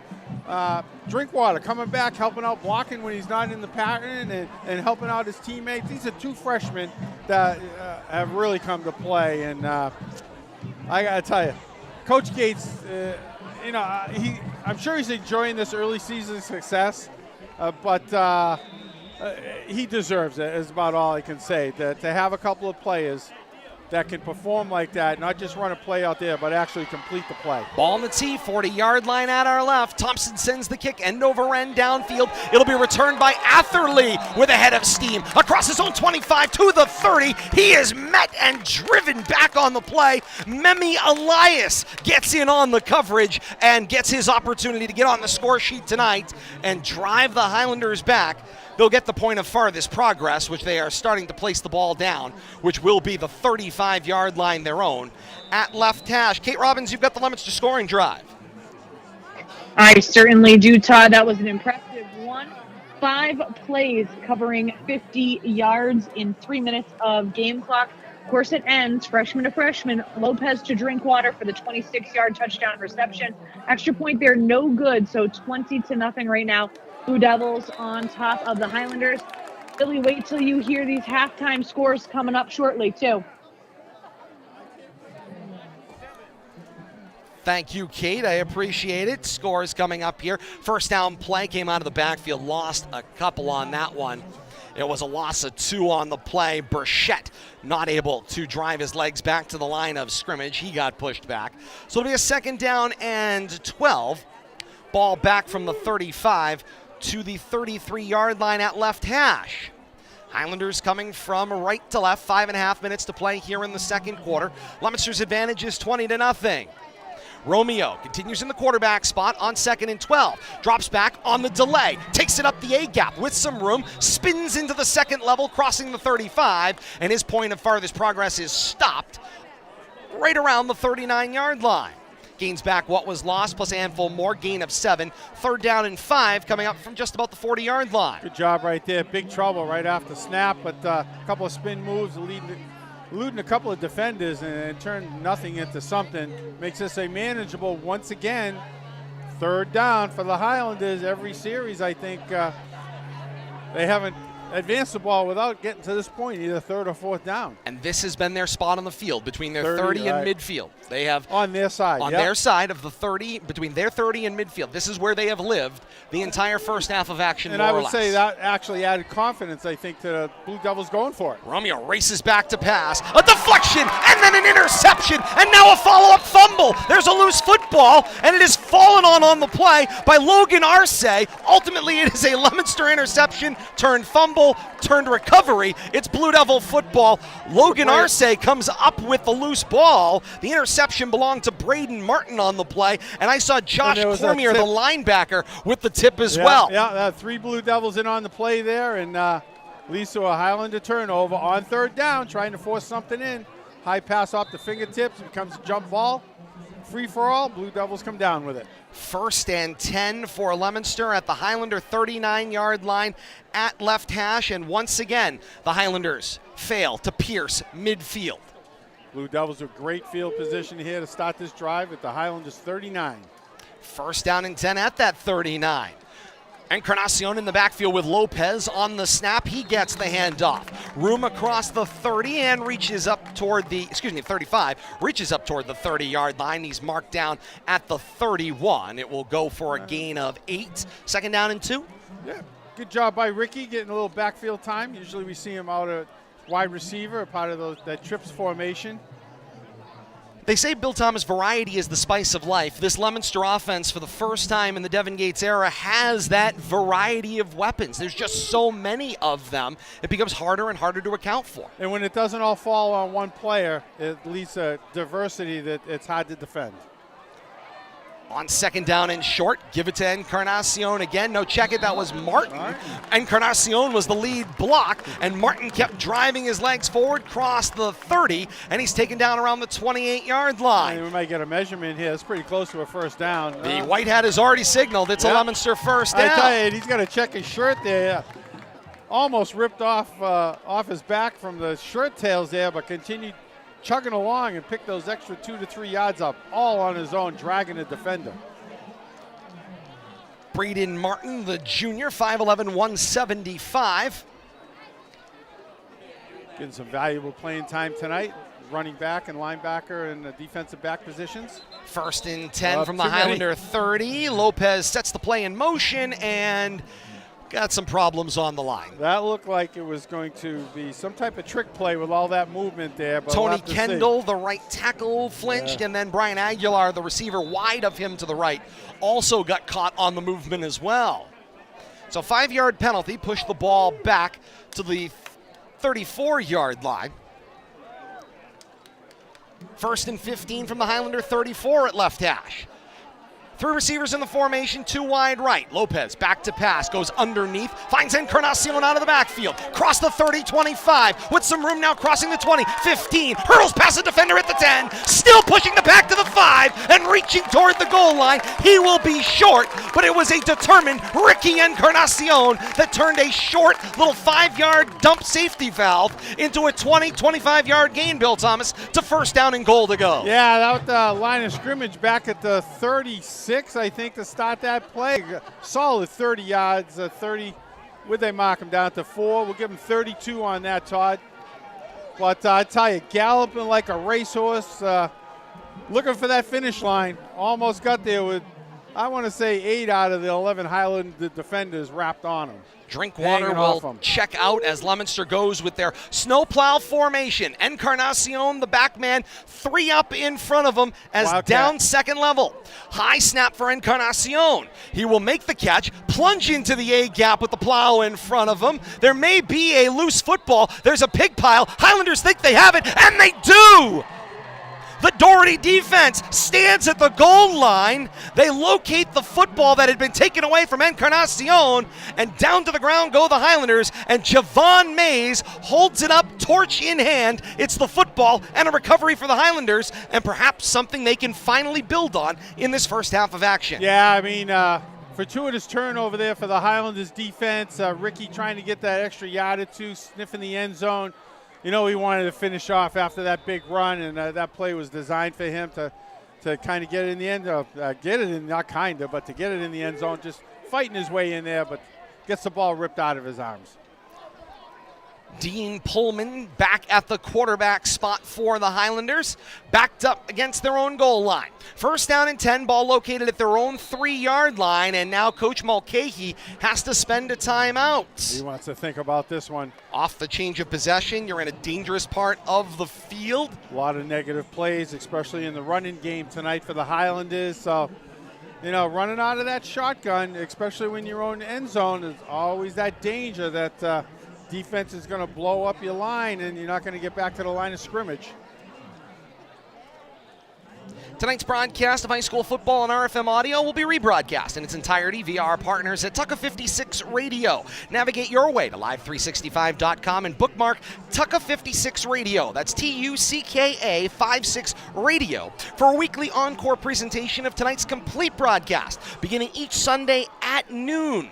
Plus, Wednesdays at 8 p.m., RFM's Coach's Corner with head coach Devin Gates on our partners at Tucka 56 Radio and Tucka56Radio.com. Coming up at the half, Kate Robbins standing by back at the RFM HQ with a full stat recap from half number 1. Plus, she's already teased it. She's got interesting scores from all around the region on our halftime scoreboard. We'll also identify our impact player, Bill Thomas's mid-game adjustments. And Bill Thomas, for the third week in a row, or second week in a row, I'll say third game in a row, I'm going to promote a performance by the marching band. We'll see at the half. On first down, out of the timeout, Pullman back to pass. Looks out for his left.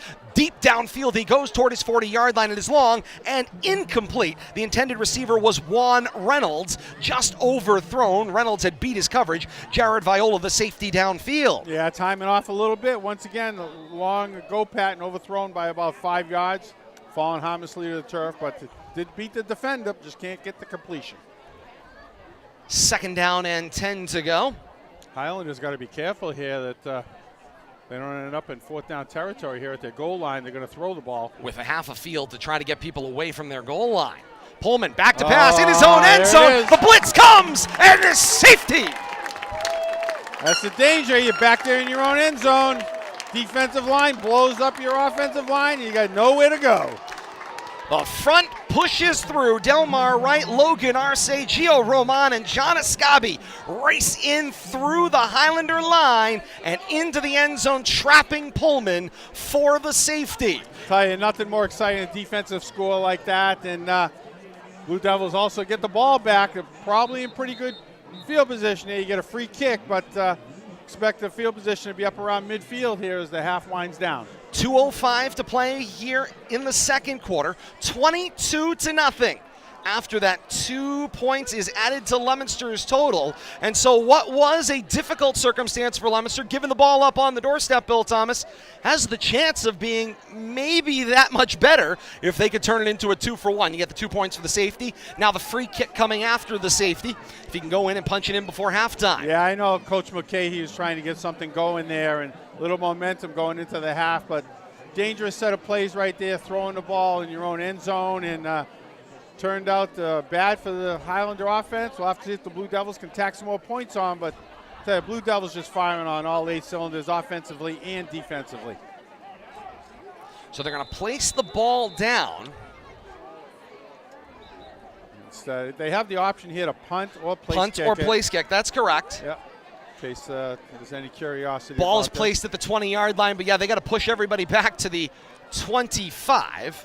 Looks like a new kicker coming out here in formation, Bill Thomas. Looks like 26, Anthony Alves. Try to get a number for you. On the approach, he'll swing the right leg. It's a great line drive. Sends Encarnacion to his back at the 30-yard line. Picks it up with his back to the rush. And now Encarnacion, he's already made his way to midfield. Now the 40. Now he's racing away from everybody. Across the 30, 25, go 20. Past the 10, and it is a free kick return for a Blue Devil touchdown for Ricky Encarnacion. 75-yard return free kick for touchdown. Pair that together with the 2 points from the safety, and Bill Thomas, that's 8 points pending a point after. I tell you, what a turnaround right there. Ricky Encarnacion, such an exciting player, and you know he had goal line in his eyes. I mean, he picked that ball up after that mistake on that previous drive. Really made amends, I will say. But leading like a senior. Dan Thompson does the kicking for the point after, kicking for the third time toward the upper field end of Doyle Field. Hard count, ball down. They were coming with everything. It was deflected, and at the moment, the point after is no good. Got in there quick, but there were no flags out on that play. And looks like Bryce Miller in there to deflect that extra point attempt for the Highlanders. While it is 28-0 Leominster, 1:51 to play here before halftime, something about that wasn't correct. Either there was a snap infraction or the entire line on the defensive side had pierced the line of scrimmage. Still got 8 points out of that turn of events, so all things considered, something wasn't right, as they say. Got to flag something on the play, but nonetheless, nothing. Hey. Back up the field come the teams after an interesting exchange. Leominster fumbles on the goal line. Defense comes in, generates a safety. Free kick after safety. 75-yard return, Ricky Encarnacion. He wanted to just run further away from the end zone and in. And I tell you, he did a great job. He stopped that ball from actually bounding farther down the field. Down right there. Thompson, sends a squib kick from right to left across the 40-35, and then it is fielded with a knee down on the ground. And so that will be the spot for the Highlanders. 1st and 10, their own 35-yard line, coming right to left. 1:51 before halftime and chasing 28. Coach Sean Mulcahy has got to Bill Thomas. He said to me down on the field, said it a little bit in his interview inside the headset, he's not sure what the identity of his team is yet. He's still trying to figure that out. Especially a quarterback. One has a good practice and the other one has good practice, and they haven't really settled on anything at this point in the season. Pullman continues at the quarterback spot on 1st and 10. He's back to pass. He looks left and throws. Pass is caught coming out of the screen. It was Jack Hale making the catch. Nice job there defensively, Xavier Cora, number 5. Interception sophomore. Already on the night. Good job. Stopping that for no gain. Going to bring up 2nd and 10. But the clock's moving on that completion, and we'll have to see if the Highlanders keep throwing the ball here. 2nd down and 10, their own 35-yard line. Shotgun snap. The give went inside for Burchett. Burchett cuts against the grain, crossing the 35 and down around the 39-yard line. Give him a gain of 5. 3rd down and 5. We'll round up, generous 4 plus. Yeah. We'll give them 5. They need the Highlander 45 for a first, and here's the Highlanders again, which has been the kind of section of the field they can't seem to escape, Bill Thomas, between their own 30 and midfield. I don't think they've been beyond midfield tonight for any one play, Todd. Now, right now, it appears to be an immovable long wall. Over there. 3rd down, 5 to go. Shotgun set. Hard count for Pullman. Back to pass. Sets his feet. Looks for the slant coming from his right. Complete for Javon Mays. Across midfield. Across the Blue Devil 45 and down at the 43-yard line. It's a Highlander 1st down on a pitch and catch. Pullman to Mays. Good for 16. They're going to look to clock it here. They race to the line on 1st down, and they will spike the football. Stops the clock 26 seconds before halftime. Chasing 28, a Leominster 28-0 advantage. First time Highlanders have been beyond midfield. He has half winding down, trying to get something, anything out of this short drive, short clock drive that they have here. I think they took over about 1:51. I see good things developing, Bill Thomas, located in our baffles to our left. I think we're going to have a halftime show a performance tonight from the Marching Blue Devils coming up. We'll have it for you here on Leominster TV and RFM Audio. On 2nd and 10, back to pass Pullman. Laces one down the left seam into double coverage, and it's incomplete. Juan Reynolds was the intended receiver. He was looking for a flag and got up, giving the official a piece of his mind along with the defenders downfield. But nonetheless, the pass falls harmlessly incomplete. 6 seconds off the clock. Clock stopped on the incompletion. 20 seconds left before halftime. Triple coverage, 3 seniors, Encarnacion, Aguilar, and Viola all there. A daunting on the task. defensive assignments. I think it might have been Viola that came over the top there and knocked that away. John Escabi, the defensive end, will hustle on over to the sideline for a substitution. 3rd down and 10, ball located at the Blue Devil 43. Shotgun, trips located to the left. Pullman hit as he throws. It's a dead duck to the sideline, and it is knocked down, incomplete. Mackay Newton in there in defensive coverage. Jack Hale was the intended receiver, and Bill Thomas, Pullman got smacked as he was releasing the football. Yeah, Delmar, right. We haven't called his number much tonight. I'm sure they've been concentrating and double teaming him, but Delmar along with 55, Gio Roman, yeah. and trying to see who all three. It looked like 64 was in on that play too. Just a land rush. Henry Mate, all of them in there bothering the quarterback. And I tell you, Newton had his eyes lit up, going for that wounded bird that was falling out of the sky. A 4th down and 10. Ball at the Blue Devil 43-yard line, just inside of right hash. Highlanders continue from right to left. 15 seconds before halftime. Pullman asks for the ball. Back to pass. Throws a wobbler out to the left, and it is knocked away, incomplete. Josh Cormier, the linebacker, steps in the passing lane and knocks that one down. Juan Reynolds, the intended receiver, once again. And Cormier points downfield like there was nobody down there. But nothing but emerald green in front of him. Just off his fingertips. Oh, that would have been a tough. He would have had to bat it up and catch it himself, but nice defensive play out there.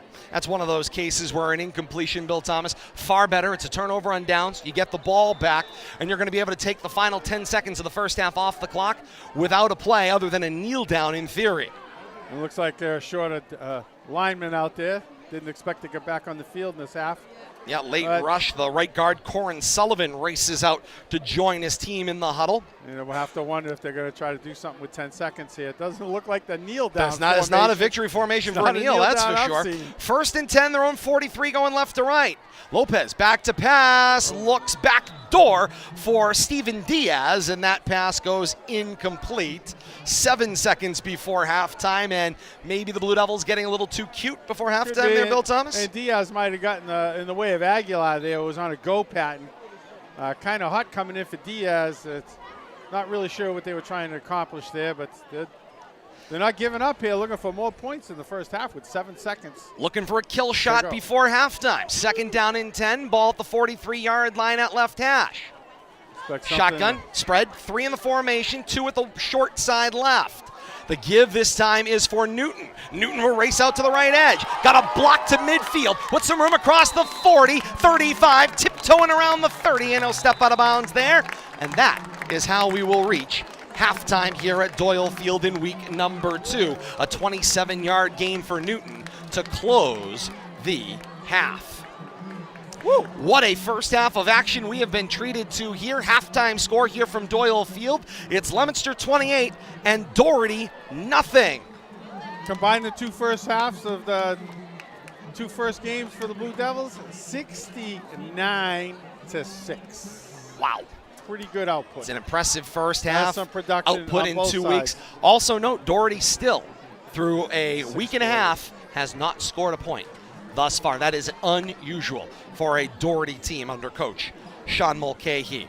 The marching Blue Devils are setting up in front of us. We're going to step aside halftime here at Doyle Field. When we come back, we'll have a performance from the marching Blue Devils, because here on RFM, we got the bands. The bands will be here on RFM and Leominster TV coming up in a matter of moments. Follow that up. Kate Robbins has got your first half stats and scores from around the region. Matter of fact, Kate, whilst we wait for the marching Blue Devils to set up, let's go back to the RFM HQ. Kate Robbins has got your first half stats. All right, let's take a look at team totals first. First for the Doherty Highlanders, 58 yards of total offense, 41 coming via the pass, 17 on the ground in 25 plays. They've had 2 turnovers.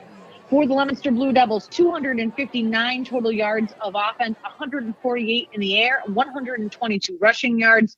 In a total of 24 plays, they have 1 turnover. If we take a look at the scoring drives for Leominster in this one, obviously up 28-0 here at the half are the Blue Devils. As Todd says, Doherty has yet to score a point in this 2022 season, but Leominster's scoring drives went as follows. In the first quarter, it was the 47-yard touchdown reception by the freshman Caden Drinkwater. Extra point good there. In the second quarter, with 11:13 remaining, Mekhi Newton rushed for 5-yard touchdown. Extra point there good as well. Leominster was on top 14-0. Then just a few minutes later, with 7 minutes and 16 seconds remaining, the 26-yard touchdown reception by the freshman yet again, Caden Drinkwater. Extra point no good there. Leominster up 20-0. Then with 2:04 remaining in the half, Leominster gets the safety to put them up 22-0. And then on the free kick return, 73-yard free kick return by Ricky Encarnacion. Extra point there, no good either. Leominster right now up 28-0 here at the half, Bill and Todd. All right, Kate, thank you so much. We'll head back to Kate at RFM HQ for scores from around the region in a matter of moments. But Bill Thomas, while we wait for the marching band to get themselves into position here for the halftime performance, let's talk about our impact play as we look back here on this action from half number one. Our partners at WLPZ bring us the impact play. Bill Thomas, in your mind, what was the impact play of the first half? I tell you, so many big plays in that first half. I'm so impressed with the Lopez to Drinkwater connection. The recognition, the blown coverage over here. I don't know where to go with it, Todd, to be honest with you. But that long pass, only 26 yards, but from our near hash mark across the field, the ball had to travel 40-plus to the corner of the end zone. Dropped it right in the basket of Drinkwater. I kind of like that play as the impact play of the half. That 26-yard touchdown to Lopez to Drinkwater, but just so many big plays in that first half. Mekhi Newton with a number of big runs, 75-yard return on the free kick, or 73 Kate had it at by Encarnacion. It's going to be a tough task picking out one impact play if the Blue Devils keep playing like this. That 75-yard free kick for a touchdown stands out to me. You talk about just something that just completely takes the wind out of another team's sails. You give up that safety, and then you give up 6 more quick ones on that return. That rank a close second in that first half. And, to put the Highlanders down 28-0, and things just got out of hand in the second half of that quarter. Indeed. Getting set here for a performance from the marching Blue Devils. See, we got the rock band out here again. I love the presentation. They were playing over next to the snack bar pregame. Different uniforms, Bill Thomas, than we've seen in the past. I noticed a little more different patches. And it's a casual Friday here, if you will. Yep. And with that, for the first time this season, a performance from the Leominster High School Marching Band right here at halftime at Doyle Field on RFM Audio. 28-0, Leominster on top of Doherty.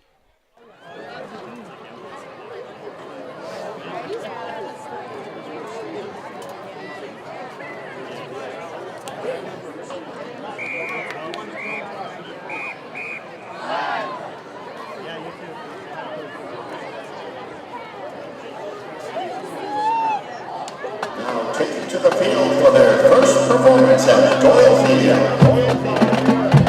The Leominster Town Band of 1955. Their first time bringing a show to competition. Here in Central Massachusetts, the 1980 Leominster High School Blue Devil Marching Band. Returning to the field.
Devils here on RFM Audio and Leominster TV, treated to a nice round of applause, their first halftime performance of the 2022 season. Our halftime rolls right along here as one thing clicks right on to the next.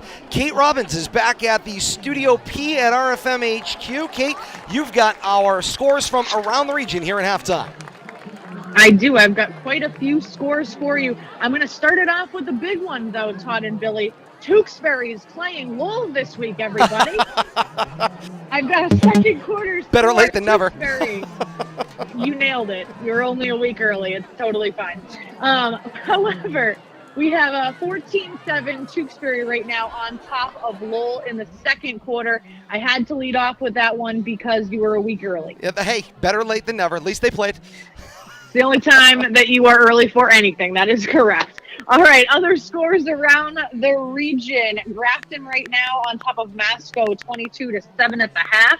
West Boylston is on top of Assabet Valley, 22-6 in the second quarter. Algonquin right now and Hopkinton up 7-6 in the second quarter.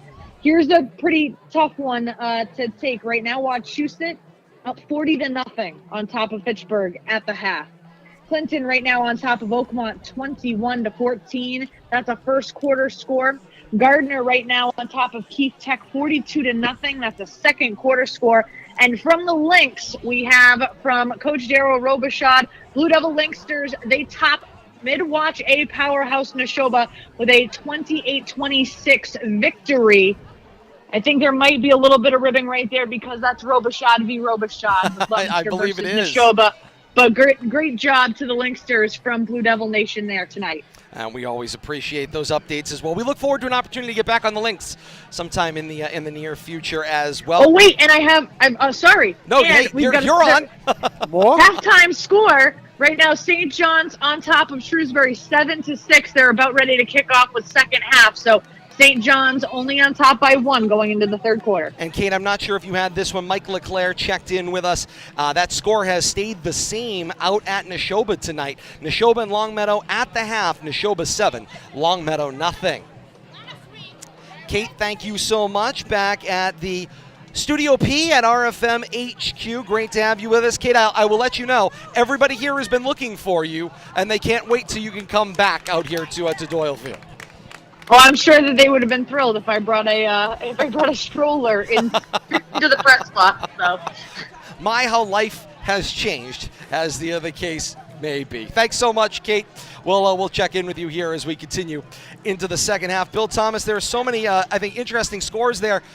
The one, of course, that stands out because it's the other team we cover most often in this community is Fitchburg has surrendered 40 more first half points. They're losing 40-0 at halftime. Yeah, just not a good start to the season over there. And, they got a few things to iron out. I'm sure the coaching staff will get together. They got some young players, but they got some holes to fill. Yeah, and that's, one of those things. But, you talk about years and things that snowball on you.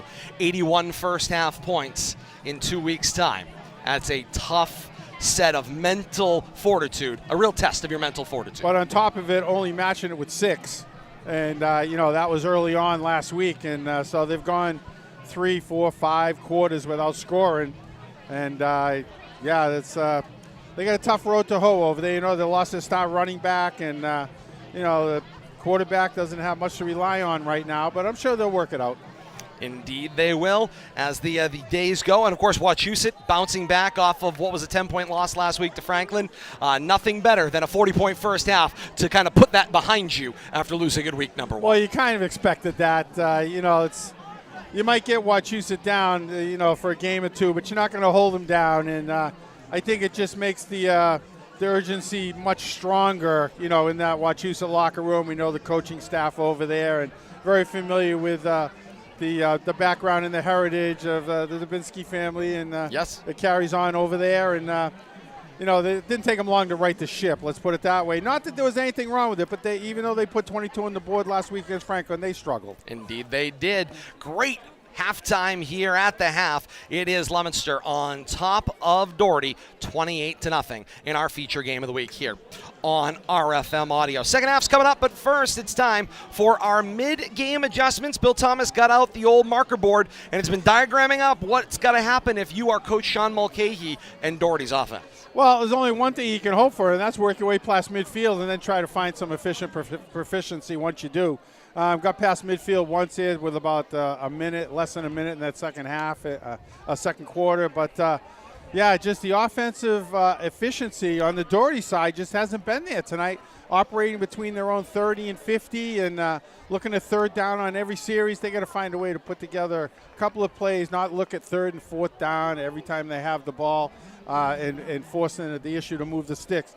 Got to get some flow, some continuity, and find a way to put that first score of the season on the board. And you can see both quarterbacks, both Pullman and Romeo, are capable.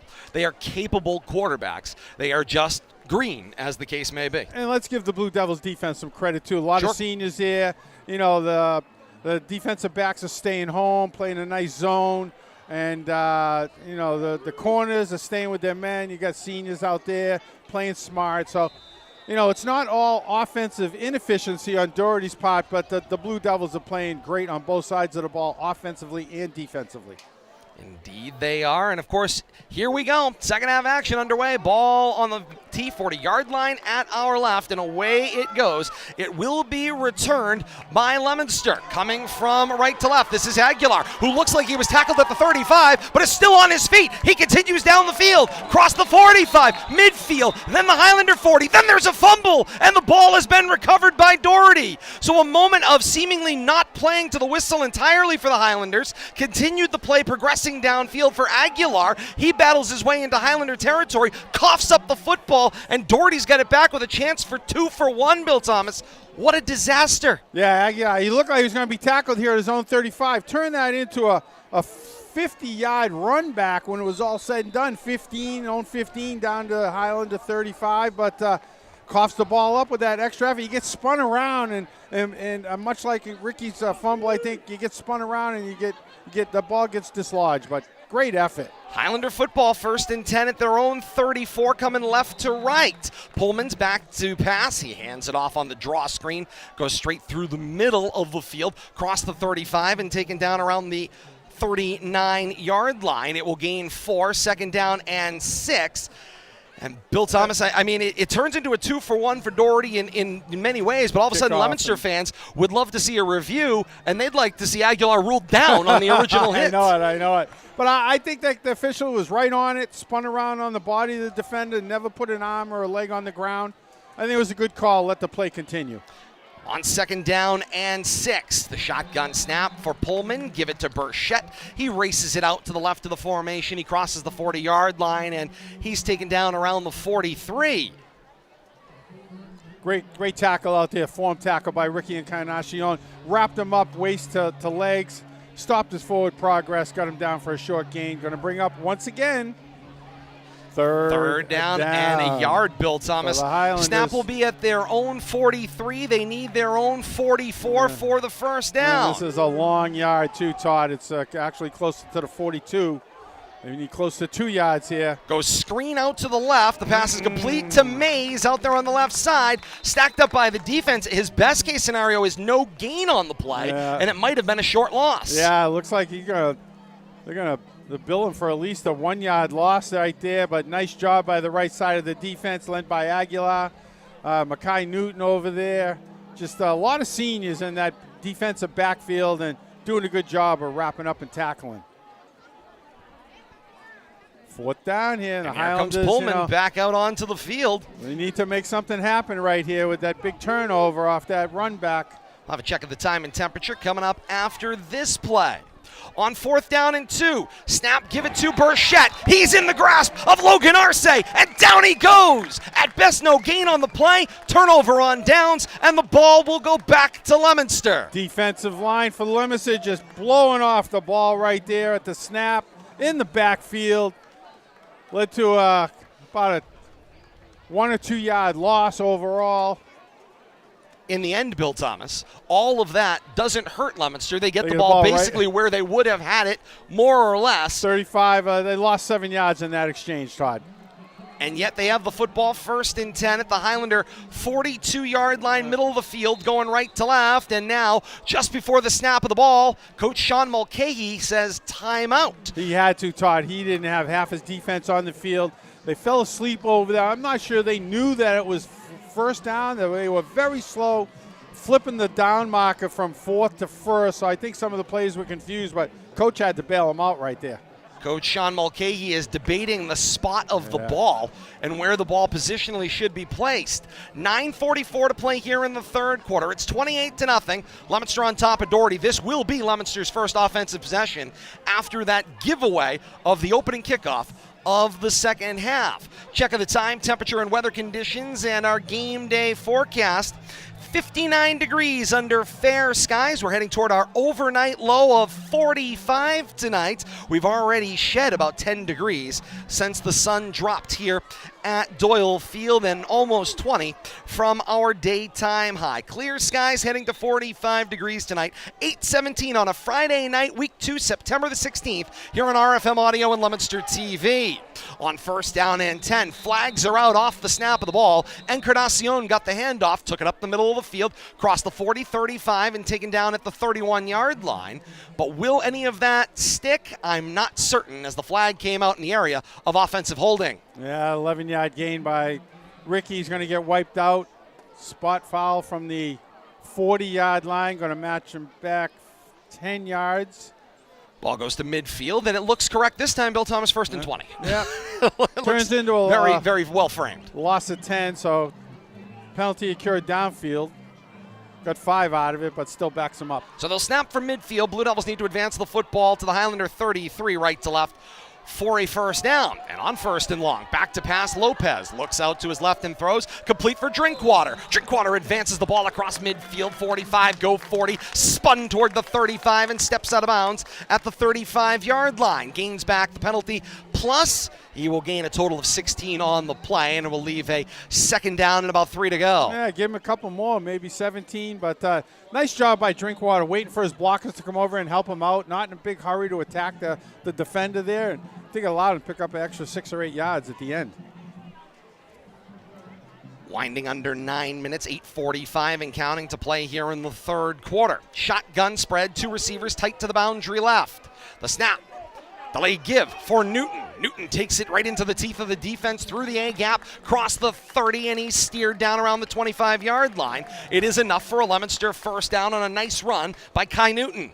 Trying to see where they're going to spot him. Pick up of about 7 or 8 right there, Todd. But that's a tough 7 or 8 yards up the middle, right into the teeth of the defense. Nice job by the offensive line, making a hole. And Newton doesn't need much of a hole. He just needs a sliver.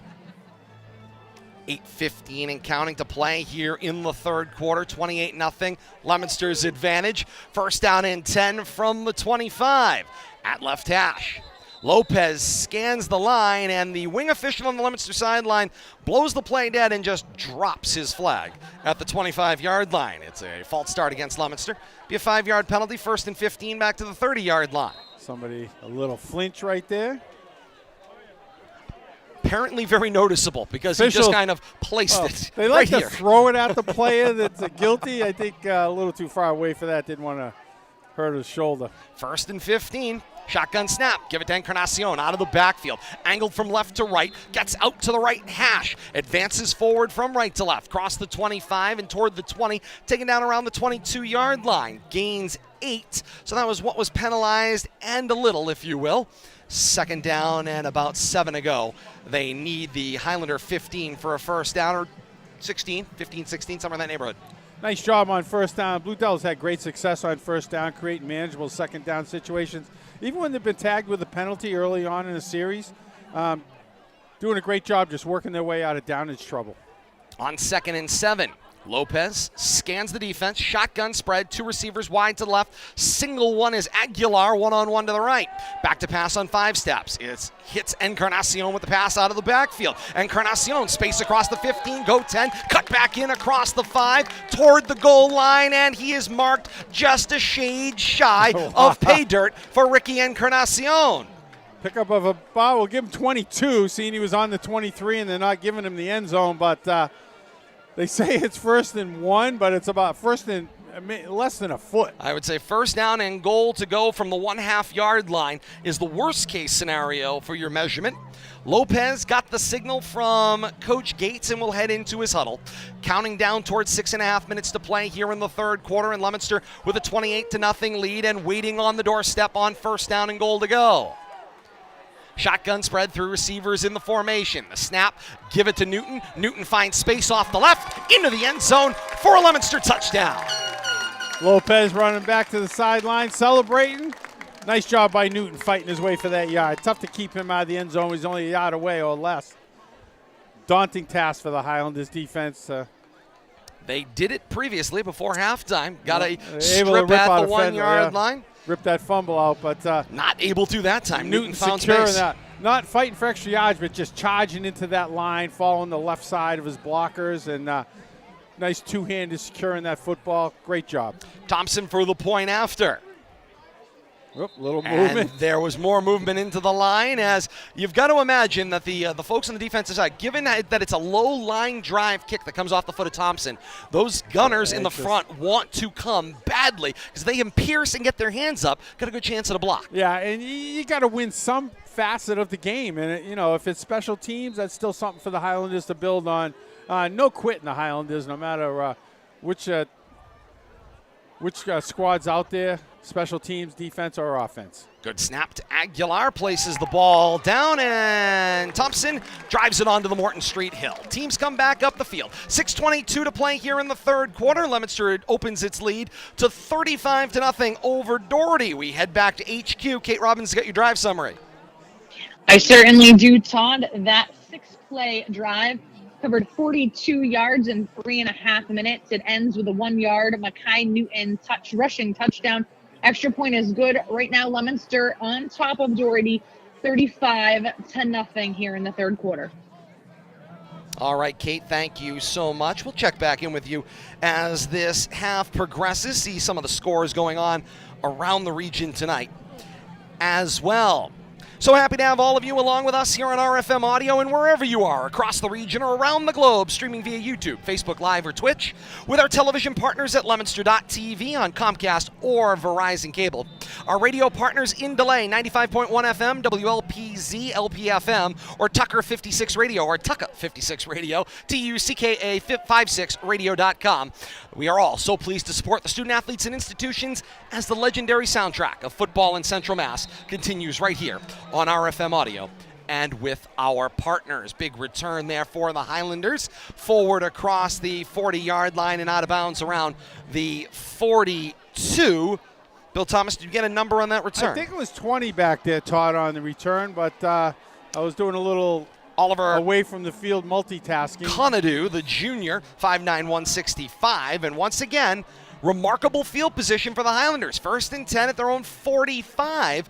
Their worst starting field position, Bill Thomas, was on the recovery of the fumble at the 1-yard line. Other than that, here they are between their 30 and midfield once again. Absolutely. Once again, it's a common theme tonight for the Highlanders. On 1st down, the snap as Romeo gets the series at quarterback. He was looking to run, and he got held up on the play. Gio Roman got to him, got him in the grasp, and then cleaned up to stop his forward progress with some help. Yeah, good job by Gio. Once he heard the whistle, let him go and do a little celebrating for his defensive prowess right there.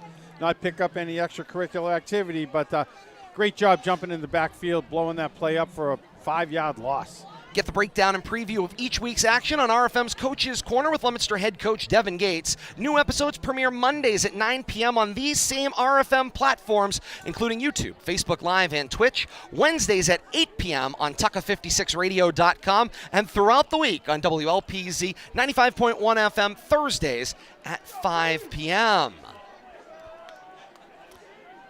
On 2nd down and long, Romeo back to pass, hits the back foot. Now he starts to scramble. He'll bounce it to the outside. A last-minute block does not shed the defender. He will cross the 40 to the 41. Nice defensive play there. Roman in the area again with the hit. I think it was Mackay Newton leading the way, though, getting up from the bottom of that pile. But tell you, the Blue Devils defense doing a great job swarming to the ball.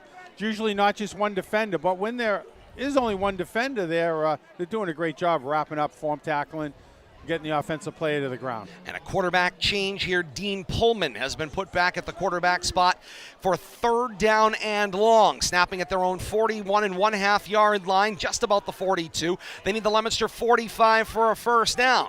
Left to right continues the drive, 4.5 minutes and counting to play here in the 3rd quarter. Pullman, the shotgun snap, back to pass. Encarnacion with the rush coming from the blind side, and that pushed him into play, and there's Roman again with the sack. What a series he had. He was around the ball every play. 2 of the 3 plays making on his own with a little help from his friends for sure, but leading the way. And there's a Highlander down on the play, far away from where the play ended. It was one of the receivers that went out in formation. Looks like we haven't had any cramping problems tonight. Mackay Newton coming over to check on him. Great show of sportsmanship. Newton hustles out, trying to find one of the one of the players to help out. See if he could help him up, but no, waves him off. I was going to say, here comes Leominster training staff off the sideline as well. Hopefully, of course, we don't like to second guess on injuries, but we can actually see the number there, thanks to Bradley Bedard at Leominster TV. Looks like 13, Bill Thomas. That's 13. Juan Reynolds down on the play. 6'1", 180, the junior. And now being attended to. A couple of his teammates came over maybe to try to lift and carry him off, but they're going to wait for the medical clearance there. Doesn't seem to be treating it, Bill Thomas, like a cramp. It's a lower extremity injury on the left leg. Something in the calf, left calf does look like what they're working with, but moving his toes around. They don't really, a little where they're working looks a little lower than the knee, thank goodness, and some good flexibility right there. You love to see that. Tonight's broadcast of high school football on RFM Audio, televised and simulcast via our partners at Leominster TV. LTV Sports on Comcast Channel 9, Verizon Channel 32. For replay schedules, visit leominster.tv for more information throughout the week. Tonight's simulcast on Leominster TV is available online anytime via Leominster TV's media on demand online at leominster.tv. Yeah, it was Juan Reynolds, 13. Being helped off the field, but for the most part under his own power. I'm going to go out on a limb here, pick some low fruit, and saying he has a cramp, expect him back in the ball game. So he will head out toward the sideline. Meanwhile, 4th down and long. Ball snapping from their own 37-yard line. They need the Leominster 45 for a first. It is a punt formation for Romeo. Good snap, and Romeo will send the punt high into the night. It will be returned by Encarnacion, who finds some space, angling toward the left sideline. He has one safety valve to beat. He beat him down the left sideline. 10-5, a Leominster touchdown. Ricky Encarnacion to go with his free kick return for a touchdown. Now has a punt return for 6. Trying to see where he started that run back, Todd. I think he was back around the full head of 30, steam, yeah, around the 30, 35. We'll give him 65 on that. Hopefully Kate had a better a bird's eye view of it, courtesy of LTV, but nonetheless, Ricky Encarnacion streaking to pay dirt, not to be denied. Definitely making up for that goal line fumble. My, oh my, oh my. 3:48 to play in the 3rd quarter. It's 41-0. Leominster on top of Doherty, pending the point after by Dan Thompson. What an outburst. Thompson is more of a straight-on kicker, Bill Thomas. He toes it out a little bit like a soccer style, but he does come fairly straight on, not the long sweeping motion. He will step forward, put the low kick into it, and over the bar as he drives this one up onto the Morton Street Hill. And back up the field come the teams. 3:40 and counting to play here in the 3rd. 42-0. Leominster on top of Doherty. And the officials have signaled to wind the clock. Mercy rule scenario in place once again for Leominster. And I can't recall seeing that this early in a ball game that we've covered. Close to 4 minutes left in the 3rd quarter. And, keep the clock running. And that is where it will continue to run. It will only stop for a point that Doherty scores to bring the game back within the margin, which in the fourth quarter is 30. It must be 40 in the fourth quarter it's 30. So in the third quarter it must be 40. And that is why the clock has now begun. We did not see it running in the first half last week. Thompson sends the little pooch bouncer right up the middle of the field, finds Burchett in the middle of that return formation at the 35, and Burchett noses his way forward to the 40, then 41-yard line. Return of about 5 yards for the Highlanders. And the common theme continues, Todd, between Great the field Highlanders position. 30 and 50. Decent field position, but Doherty's been unable to capitalize all night. I am trying, Bill Thomas, to endeavor through my notes here to find the exactitudes of the rule. Here we go. From the MIAA, the point differential running clock. We'll get it for you officially after this play. First down and 10.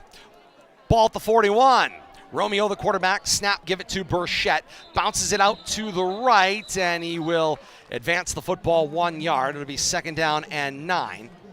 So here is from the MIAA's 2019 memo, the point differential running clock. The National Federation of High School Sports permits state associations to establish a point differential running clock policy.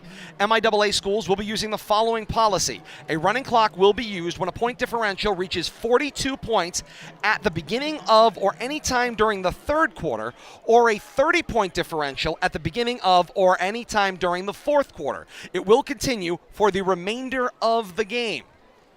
And the Highlanders are looking at fourth quarter with a 2-score differential to be able to stop the clock at any given time between plays or on incompletions. But that's definitely a tall task for a team that hasn't scored in 7 quarters.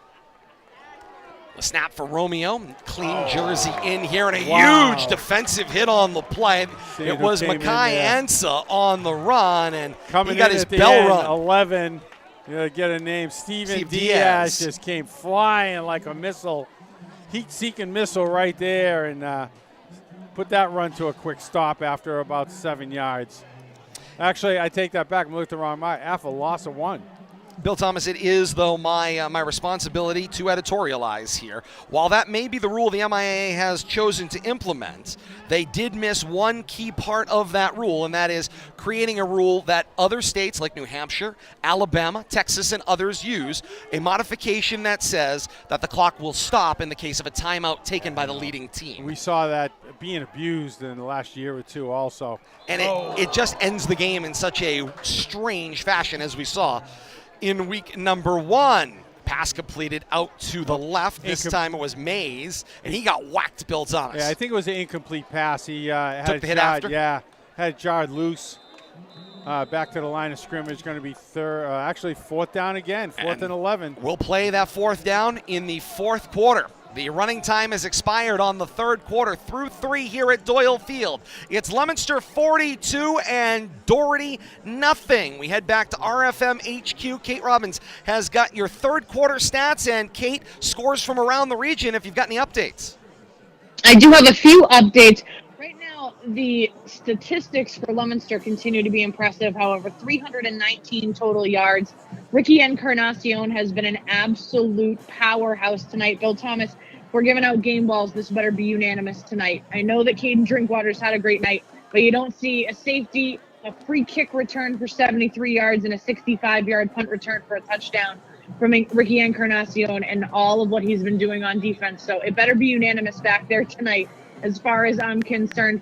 Update from the battle in Shrewsbury. Right now, Colonial's on top of the Pioneers, 12-7, with 10:41 remaining in the fourth. All right, Kate, thank you so much. We'll have more post-game scores coming up at the conclusion of this one.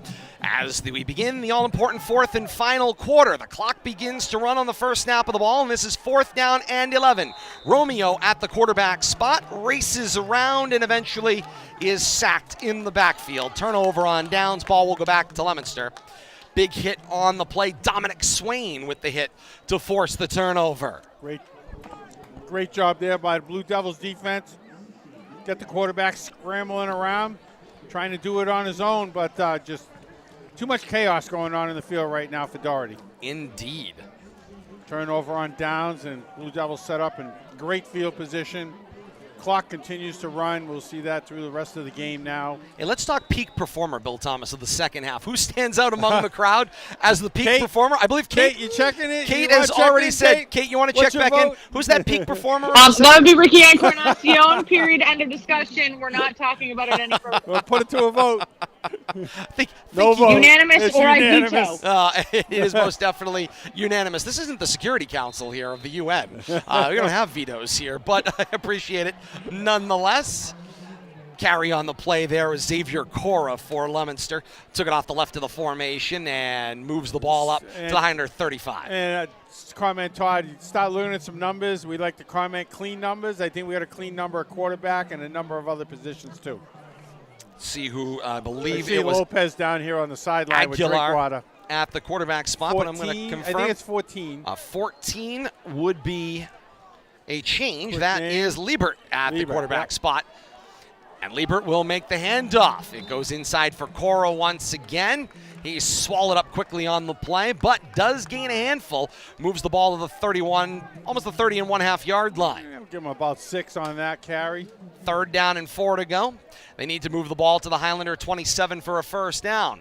Inside of 10 minutes to play here in the fourth quarter. Running time 42-0. Leominster on top.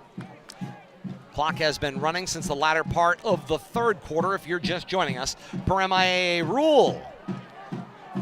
Liebert with the snap. Handoff went for Cora. Cora was tied up at the line and no gain on the play. Defensively, nice job right there by William Chushba. But, the second team is here for Leominster, getting some valuable playing time early in the fourth quarter. And this can only bode well for the future to get this kind of meaningful playing time with clock left in the game where you can actually run some plays. You're not just out there to play out the clock. Liebert, shotgun formation with Cora in the backfield. Snap, give it to Cora. Cora takes it to the left of the formation, races forward after gaining a yard or so on 4th down. Moves the ball maybe to the 31-yard line. It will not be enough, and it's a turnover on downs, and the ball will go back to Doherty as it continues to run. 8:40 and counting to play here in the fourth quarter. Tonight's broadcast of high school football on RFM Audio is being rebroadcast via our partners at 95.1 FM, WLPZ, LPFM. Set your dial to 95.1 FM for a weekly encore presentation of tonight's complete broadcast, beginning each Saturday at noon, and that begins tomorrow on 95.1 FM. And while you're there, enjoy the great information, education, and entertainment for members of the community by members of the community on Leominster's owned and operated 95.1 FM WLPZ. The great staff at WLPZ FM are always looking for new volunteers to expand their program offerings. For information on how you could get involved, visit WLPZ.org. On first down, back to pass goes Pullman. He looks left and throws. Pass is cut. Nice catch made there. 4 on the play was Juan Rodriguez to make the catch. Pickup of about 3 on the play, Todd. Brings up a 2nd and 8. 2nd and 7. We'll give him 3. Pullman directing traffic. Moves a man in motion to set up trips on the right of the formation. He shifted Ryan Flanagan from left to right. Now Pullman asks for the ball on 2nd and 8. Flush from the pocket to the right. He's in the grasp, and down he goes. It's another sack on the play. 72 is J.R. Wilson, the freshman, 5'10", 180 with the sack. Along with one Roman Cruz, helping him out there, number 28 from his right end position. Nice job, nice swarming defensive scheme by the Blue Devils, and even with their second teamers in there, still playing hard, still trying to win every down. Break in the action. Let's pause 10 seconds for station identification. This is high school football on RFM. You're listening live to Rivalry Family Media, streaming audio on YouTube, Facebook, and Twitch. For those enjoying our encore presentation, you're listening to our partners, 95.1 FM, WLPZ Low Power FM, Leominster. Third down and long play, back to pass. Pullman throws out toward the right. It is incomplete. The intended receiver out there was Juan Rodriguez again. Nice defense out there by, I think it was Braden Martin out there, 46, defending for the Blue Devils. Hey, we're just getting started here at Doyle Field. 5:55 and counting left here in this running time fourth quarter. Leominster with the 42-0 lead, but we're just getting started. We're going to relive it all. Kate's got your complete game stats coming up, plus the final numbers back at RFM HQ. Punt away. It will head downfield, full head of steam, and on the return, here comes a clean number as well. Bill Thomas, 26 is Adonis Gabru, the junior, 5'8", 150. He had a full head of steam midfield, 45, and taken down at the Highlander 43-yard line. Give him about 10 on that return, and he was no denying him. He was going to get something out of that. Nice 10-yard return, puts the Blue Devils on the Highlander side of the 50. Great field position here. Also coming up post-game, we'll award our game balls to the player of the game. We'll take a final whip around the region. And tonight, for the first time, we will test a little technology. Going to send Bill Thomas down to the field to connect us with head coach Devin Gates. Post-game coming up as well. Stay tuned for that here on RFM. On first down and 10. Liebert, the shotgun snap. Handoff inside for Cora. Cora took it right into the teeth of the defense, crossed the 45 and down around the 42-yard line. Gain 3, second down and 7 at the 4.5-minute mark and counting. And Bill Thomas, been so much action here tonight. We have been kind of remiss in mentioning a great crowd on hand here at historic Doyle Field tonight for the opening week of the 2022 season here at Doyle Field, the week 2 of the season writ large. But it is the first night at Doyle Field in 2022, and I'll tell you, great crowd on hand representing both communities. The Doherty crowd has thinned out as the game has widened, but not many have left on the Leominster sideline. Want to be here to celebrate this one as Aramis Reyes gets the carry there. The sophomore, 5'9", 175, saw him in the fourth quarter of last week's game as well. Yeah, I was roaming around at halftime, Todd. Great crowd here on the Blue Devils side. Not a lot of empty seats, and probably more students at a game than I've seen in a very long time. The student body is just all in on this Blue Devils team, and they're really turning out. Third down and 7. Liebert in a shotgun set. 3 receivers in the formation. Snap, the give, it's Reyes. Races from left to right to the 40-yard line. Bowls over a defender to the 37-yard line. Gains a small handful. It'll bring up fourth down and 5. A couple of Doherty defenders. Jackson Head leading the way there. Along with, I think it was 26 and on the tackle also, Anthony Alves.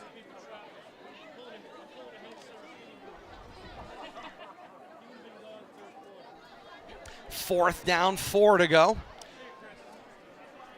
Leominster in Highlander territory. They're going to press the issue, Bill Thomas. Yeah. Get them one more play for the second teamers. Liebert the snap, give it to Reyes. Reyes leans forward, cross the 35, down at the 34, and that is enough for a Leominster first down, and the clock will continue to run down to 2 minutes and 38 seconds and counting here in the fourth. Good tough running right there. And, you know, looking out on the field, Jackson Head came in on not that play, but the play before, and maybe the smallest person on the field, if not on the team, 5'5", 140, but he's playing a lot larger than that.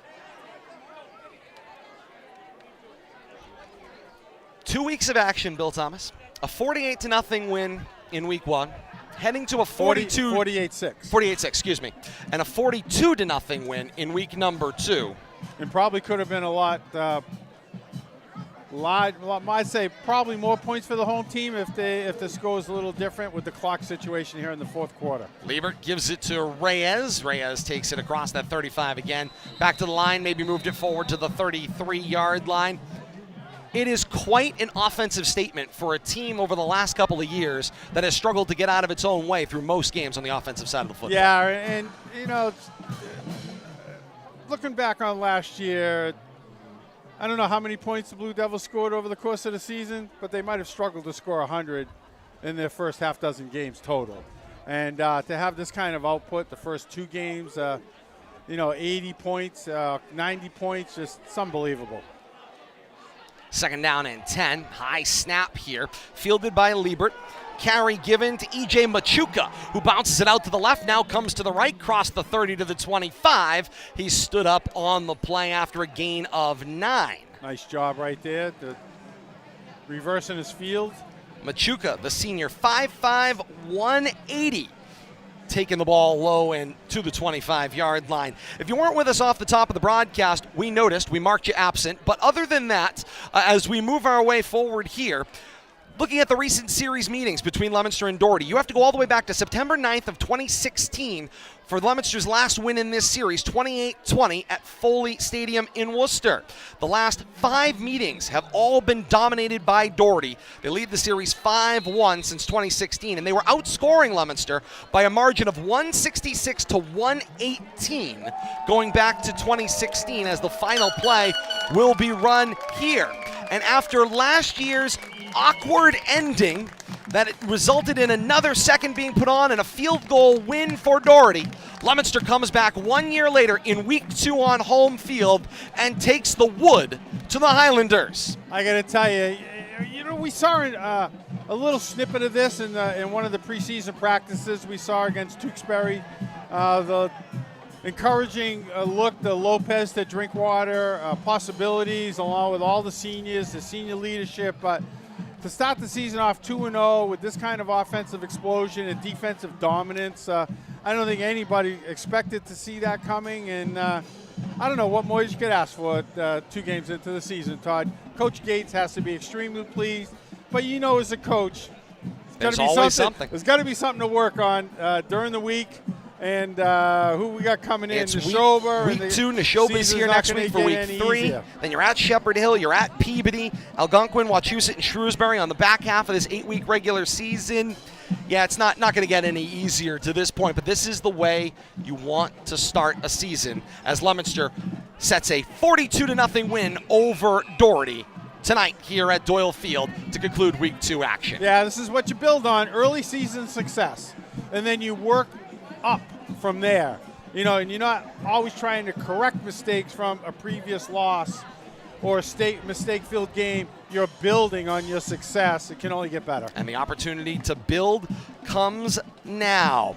Once again, the final score here from Doyle Field, it's Leominster 42 and Doherty nothing. I want to thank our great partners at Leominster TV for being with us on the live broadcast tonight. Replays on Leominster TV throughout the weekend and on into next week. Check the listings, leominster.tv online or Leominster TV on YouTube for replays of this one. I want to thank Bradley Bedard bringing you the great pictures here tonight and the great look for us here out over Doyle Field tonight. For those of you that are joining us on Leominster TV, it's time now for you to grab your smart-enabled device and open it to your favorite digital media app. We've got so much more to come here on RFM Audio. Our post-game extra, it's coming up next. Kate's got your full recap of the entire game, scores from around the region on the most comprehensive post-game scoreboard. We award our game balls, and we hear from Leominster head coach Devin Gates from down on the field. All that and more to come as we continue with post-game extra from Doyle Field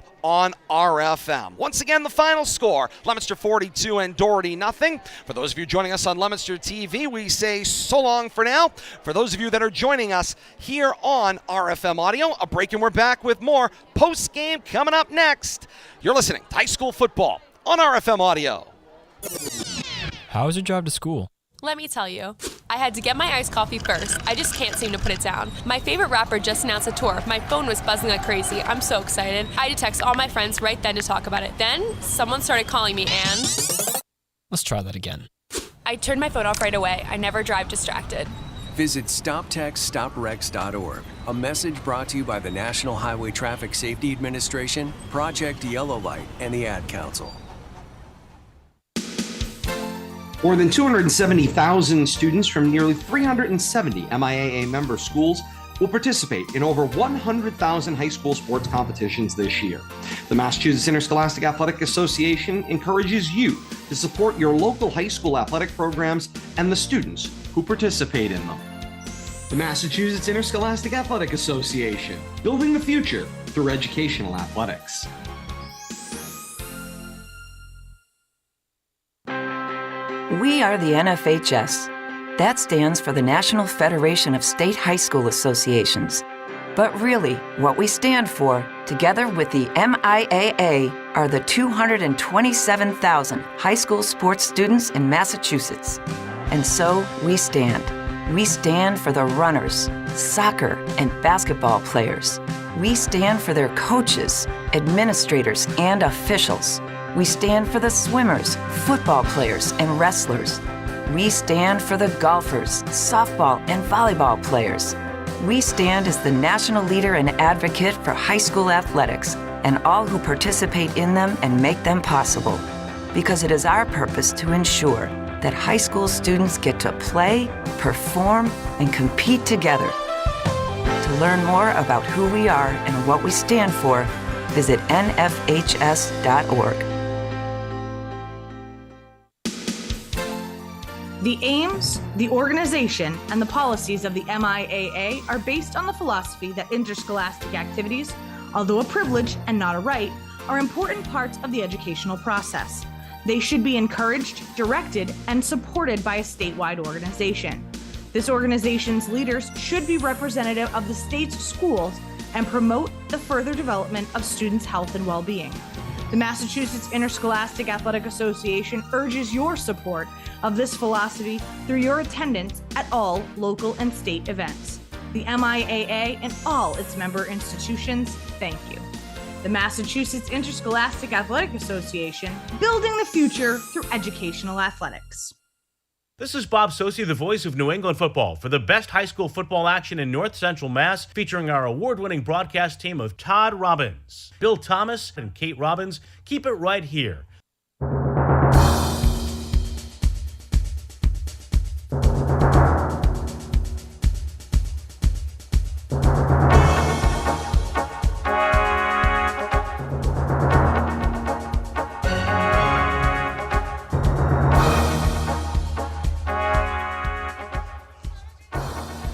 Just because the play-by-play action has ended does not mean the entire story of this one has come to an end, as we've got so much more for you, including the most comprehensive post-game scoreboard in the region. All that coming up on Post-Game Extra, as we will aggregate all of the scores from around the region. Kate Robbins is back at the studio, aggregating all of the scores for us, including the final numbers from this one here tonight. Leominster a winner, 42-0 over Doherty.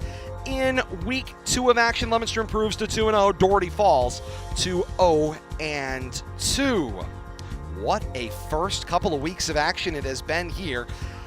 Lopsided scores, not just in these games, but all around the region through the first couple of weeks, reminiscent of what you may see in the college game in some cases, as you might get some lopsided scores, but these are traditional rivals playing each other as well, and not doing or performing all that incredibly well through 2 weeks. So we'll see how things break out.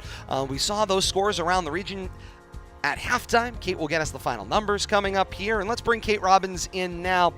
Kate, you're back at RFM HQ here as we begin with post-game extra, and I got to tell you, I am a bit in disbelief that through 2 weeks, not that Leominster's 2-0, but that Leominster is 2-0 and they've scored a combined 90 points. Well, that is certainly something to absolutely be impressed by. I'm going to cut you off, however. We have massive information coming in from Shrewsbury right now.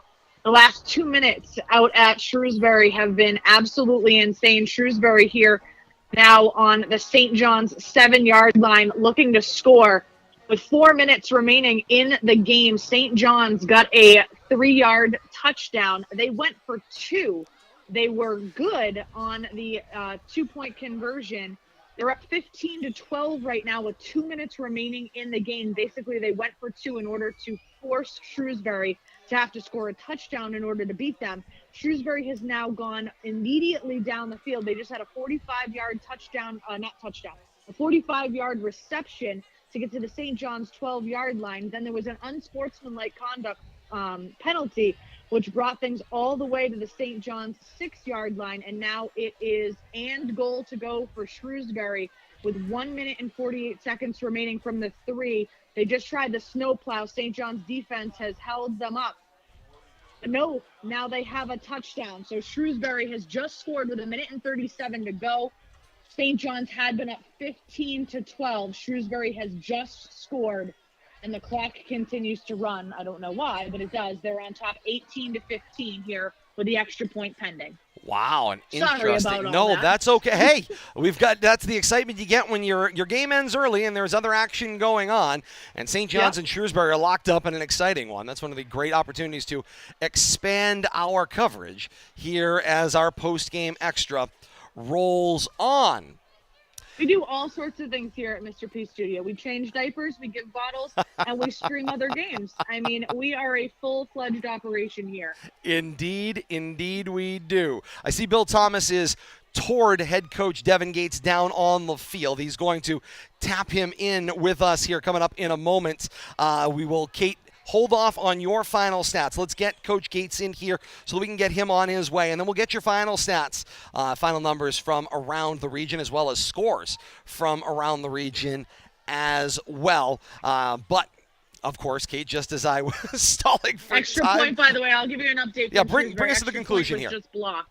Extra point was just blocked by the Pioneers. So right now, Colonials on top of the Pioneers 18-15. So still a 3-point ball game. Now St. John's has to score a touchdown in order to win. A field goal would only tie the game. There's all sorts of pandemonium, however, going on the sidelines for the Colonials that we can see here from Shrewsbury Media Connection. So I also access. Mike LeClaire, Kate, has just checked in with us. We've got a final score over in Neshoba tonight. Neshoba is Leominster's Week 3 opponent. Neshoba was hosting Long Meadow over on campus in Bolton tonight. Neshoba, a winner in a low-scoring affair, 10-0, the final score. Neshoba over Long Meadow, reports Mike LeClaire, our intrepid reporter, out around the region tonight. So Neshoba picks up a 10-0 victory. We've got a final score out of Holden as well. Wachusett of Victor, 40-0 was the score at the half. 40-0 is the final out in Holden as well. Wachusett over Fitchburg. I do have a few other scores if you want to. Kate, I'll get back to those in just 1 second. We have got Leominster head coach Devin Gates down on the field. Coach, great win tonight, 42-0. The final here, another offensive explosion. Thanks, Todd. Yeah, the kids had a great week of practice. We talked about not being a letdown. The focus was there from the get-go. We didn't say the word Pittsburgh, after that, after we finished that game, and so now we're just focused and ready to go. Yeah, absolutely. And, I mean, once again, Coach, this is another case where your defense sets up what became this huge offensive explosion. Doherty spent most of the night, we talked about it over and over again, between their own 30 and midfield, and your defense wouldn't let them pass midfield but for maybe 1 or 2 times. No, that's really the heart and soul of our team. We put some points on the board, but our energy on offense comes from the energy on defense. And Coach Ray does a great job dialing stuff up, and the coach's first coach's quarter of the year, and he's meticulous in his preparation, and he's pretty much calling their offense before they run their play. So when you got stuff like that going on, and the kids are bought into it, it's tough not to be excited and to play with confidence. Coach, through 2 weeks, 2-0, great start here. You've got Neshoba in here next week. They're coming off a 10-0 victory over Long Meadow.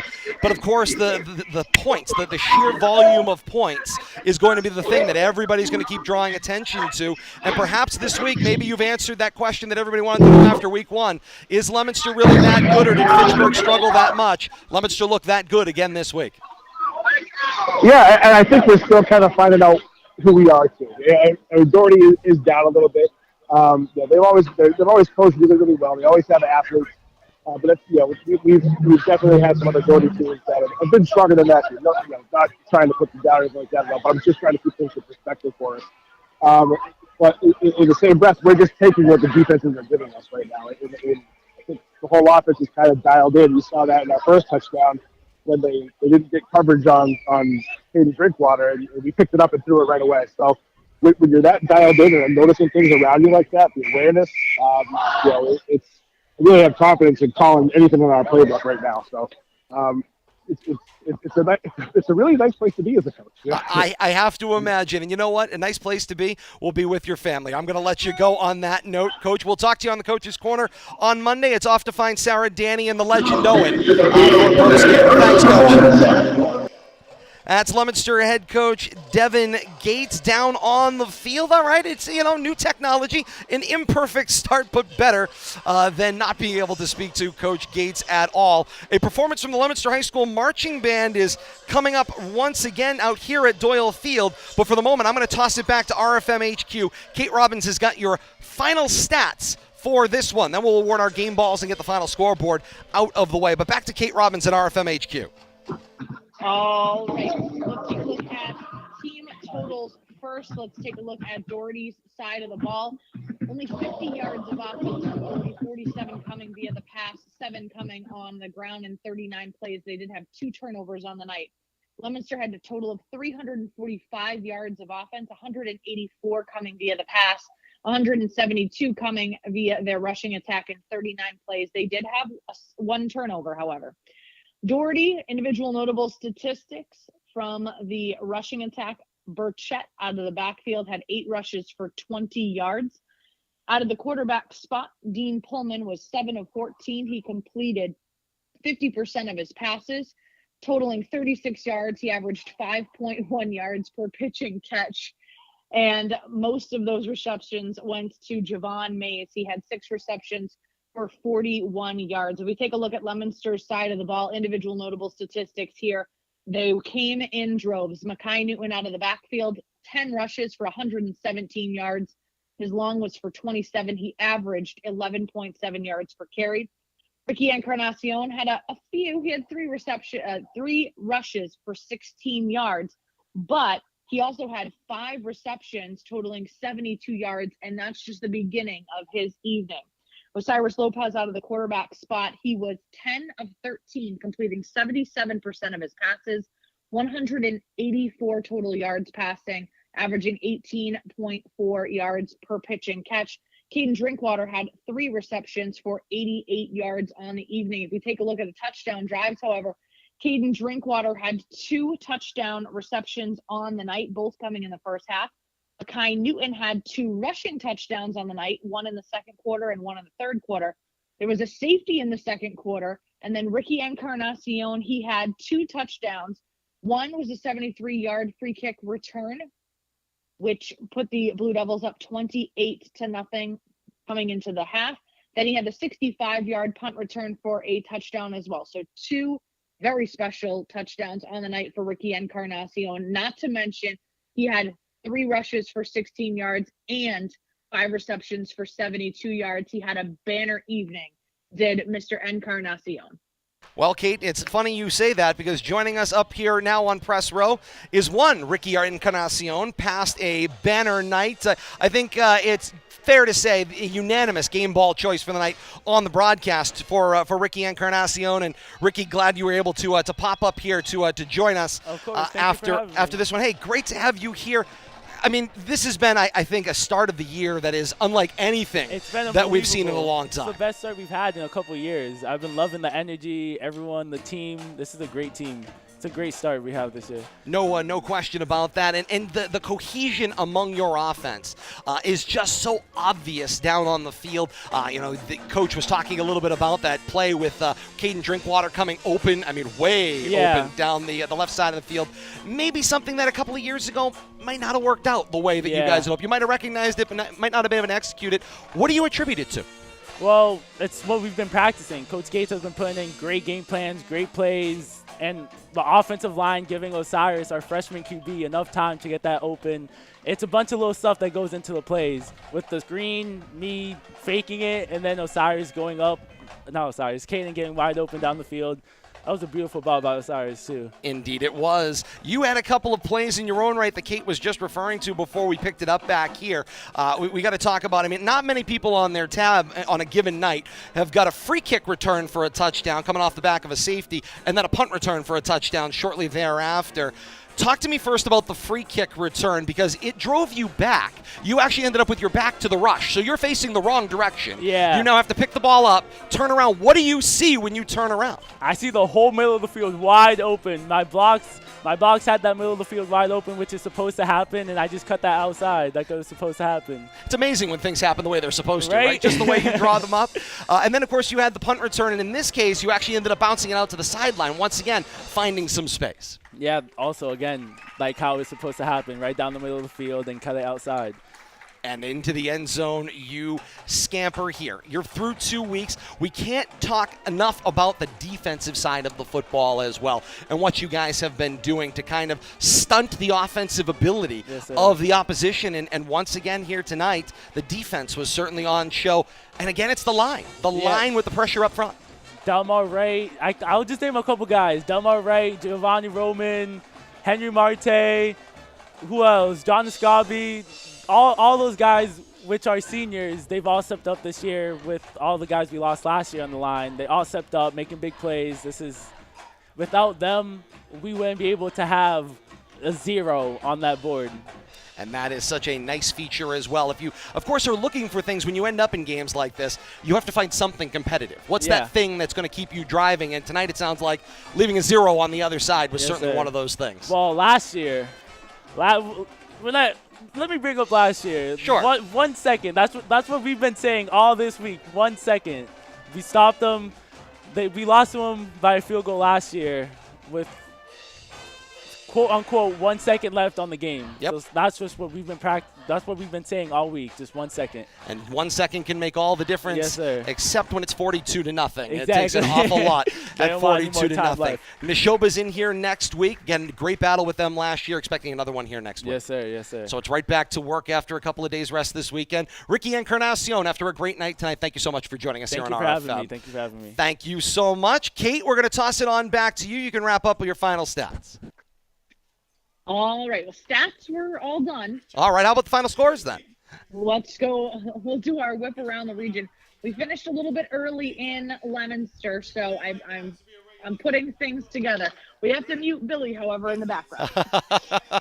I wish that was humanly possible. Mute Billy in the background. All right. Go ahead. So we have a final out of Shrewsbury on the night. So Shrewsbury was able to recover from St. John's, and they were able to finish that one. Shrewsbury beat St. John's 18-15. The final there, you can bet your bottom dollar it was mayhem. Quabog over Smith Voke. We have a final 46-0 there. We have an update in that Tewksbury Lowell game, 20-7 in the third. Still have a halftime score coming out of Grafton. Grafton 22-7 over Masco at the half. Worcester Tech beats Maynard 42-14 is your final there. Again, Wachusett over Fitchburg 40-0 the final there. Marlborough beats Shepherd Hill out at Shepherd Hill 27-14 is the final. It was first responders night at that game. Let's see, Clinton beats Oakmont 35-28, or actually it was the fourth quarter score. Hudson, however, beats Tingsboro 34-6 is a final there.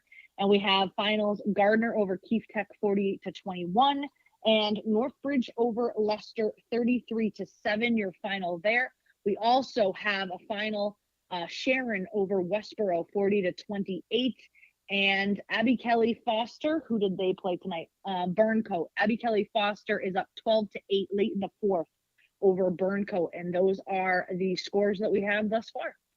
All right, Kate, thank you so much. Appreciate that. A lot of lopsided scores again around the region. I had kind of said it when Ricky was walking in here, when I tossed it back to you for those stats. The numbers around the region, I mean, again, I love seeing the new opponents. I love seeing the new rivalries and the new ways for people to come together and play. But, you know, when you're Westboro losing 40-0 to Sharon and you owe them a home-and-home deal over 2 years, that's a tough pill to swallow in trying to adopt a new format. You are absolutely right about that. It is a lot of lopsided scores. Like you said, it's been nice to kind of see the new opponents, but the lopsided scores have been painful in some cases. Indeed, they have been. Got a break here in our post-game coverage. Let's pause 10 seconds for station identification. This is high school football on RFM. You're listening live to Rivalry Family Media, streaming audio on YouTube, Facebook, and Twitch. For those enjoying our encore presentation, you're listening to our partners, 95.1 FM, WLPZ Low Power FM, Leominster. Back at Doyle Field, post-game extra rolls on here. Todd Robbins, Bill Thomas, Kate Robbins, and you. Great to have you along with us here on RFM Audio. And Kate, I kind of universally awarded our game balls to Ricky Encarnacion en masse, but I think there were other performances we certainly have to point out. Caden Drinkwater had a big catch tonight on a very notable play that everybody wanted to call out, and then Gio Roman had maybe one of the best defensive series I've seen in a number of years. One guy, 3 plays out of 4, and he was around the ball every single time. Well, I mean, that's been the nice part about the opening of this season, and it's something that we haven't really seen in the last few years. If you take a look at the numbers on the offensive side of the ball, and if you take a look with your eyeballs on the defensive side of the ball, the nice thing that we're seeing about Leominster is that, as Billy said, they're firing on all 8 of their cylinders. They're garnering 345 total yards of offense, but they're distributing it almost equally among their passing game and their rushing game.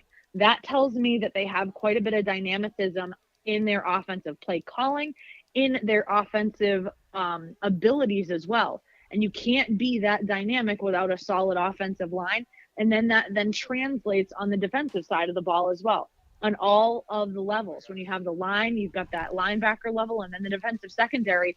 Again, Leominster's firing on all cylinders. They have participation, key participation across their starting 22, and even with some of their second teamers that come in fill-in spots as well. Right now, Leominster is, in my estimation, if I'm trying to game plan against them, if I'm Neshoba looking at this film, there's not a lot of areas where I could find right now where you can stress and find a breaking point with Leominster, because right now they're playing such solid, football across all spectrums. I hate to use the Coach Dubzinski phrase, but right now they're winning on offense, defense, and on special teams. And when you do that, it's hard to beat you. You're in good company using phrases like that. I love that. Offense, defense, special teams. When you win across it's a complete team win. And that is what I think you're pointing to here. And I think it was obvious here tonight. 90 points in 2 weeks say a lot. One of the big things that you have to remember, though, is that it's going to be imperative for this coaching staff, because as the weeks continue, this Leominster team, if they continue to produce this well on offense and on defense, then people are going to be gunning for them. And so they're going to have to keep up this energy and this positivity and this level of production every single solitary week. And there aren't that many weak spots on their schedule. This was an atypical Doherty team. This is not something that we see all that often.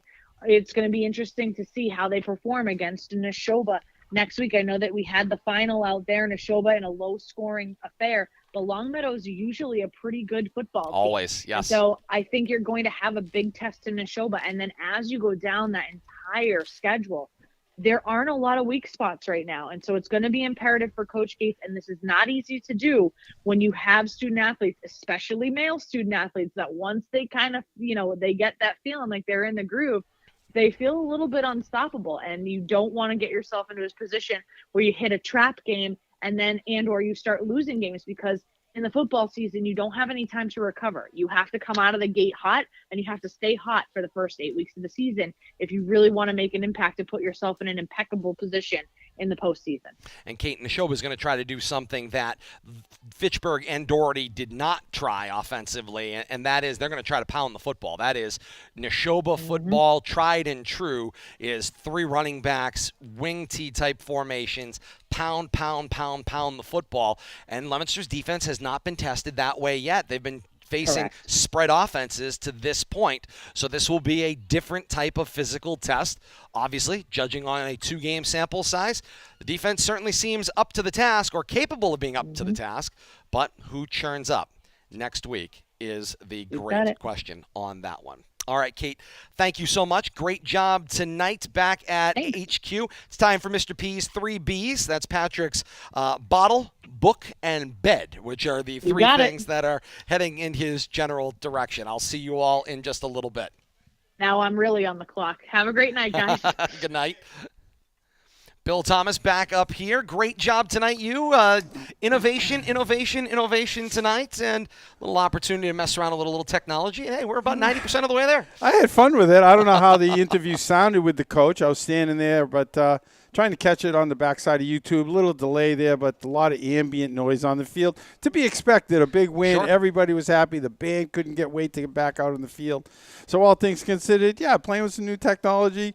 But the funny thing was, Ricky and Canaccio said, "Hey, I saw you out on the field during the court." I'm like, "Yeah, I wanted to be right up front. That's my job." So I figured I'd, get myself involved a little more. And so, fun time all around tonight. Playing with new technology, great football game, and a nice interview with the coach. Just a little extra spice on top of what we're doing here. No question about it. So your thoughts? 90 points through 2 weeks of action. Bill Thomas is that's an offensive explosion, and we heard Coach Gates talk a little bit about, and then dovetail that with a great defensive performance. I mean, Kate alluded to it with her stats and really talked about it en masse in her summary. It's a complete team win, all three phases of the game. Well, you talk about, we've been talking about offense, but the defense has been, right at the forefront, too, of this two-game opening season winning streak, only giving up 6 points combined in the two games. But, last week at Fitchburg, play in, play out, Delmore right. He was in on everything. He was the destroyer, the defender, the disruptor.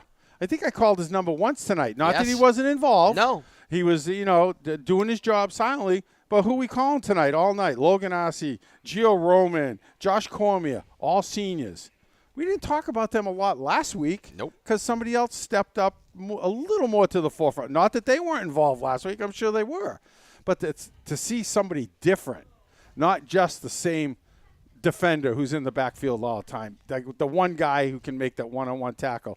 Number of one-on-one tackles, a number of great defensive plays just by staying home, playing your position, and being ready. And I think that starts with the coaching. We saw it during preseason. A new level of coaching, I think, is what you can say, with the way that there was more. It seemed to be more individual coaching. Sure. Well, there was not. I mean, something we picked up early on during the Tewksbury scrimmage that we all watched 3 weeks ago. But it's carried over into the regular season. So I don't think we've seen this for basically 3 games now. The continuity, the disruptiveness on defense, and the flow on offense. It's carried from that preseason game that we saw to end the practice season right into this first 2 games of the regular season. Of course, Eric, can they continue this run? It's a torrid pace. But can you keep the torrid pace up? And Kate said something interesting. She goes, if the Blue Devils continue to play like this, people are going to start noticing and paying attention. I think we've already crossed that threshold, Todd and Kate. 90 points in 2 weeks. If the Blue Devils opponents haven't been paying attention before tonight, they're definitely on the radar now. And if you are a defensive coach, you've got to sit there and it's sort of, and I can remember this. I mean, we're going to have to go back 5 years, maybe a little more, when they had a variety of weapons on the offensive side of the ball. We'll go back to the Neil O'Connor, Delekiai. And you just had options. You had O'Connor. You had Delekiai who could run. You had running backs in the backfield. You O'Connell. had a wide there was array. A bunch of different names back then. Absolutely. And the last couple of years, your weapons maybe have been a little more limited, or maybe at times Coach Gates has said it himself, perhaps we were a little one-dimensional narrow in our thinking. Is the best way to put it. The talent level narrowed their opportunities to create chances. You go down through this roster now and what we've called out on the field, the things you've got to concern yourself with if you're a defensive coach. Are you going to be able to stop Ricky Encarnacion, Mekhi Newton, Brian Aguilar, Jared Viola?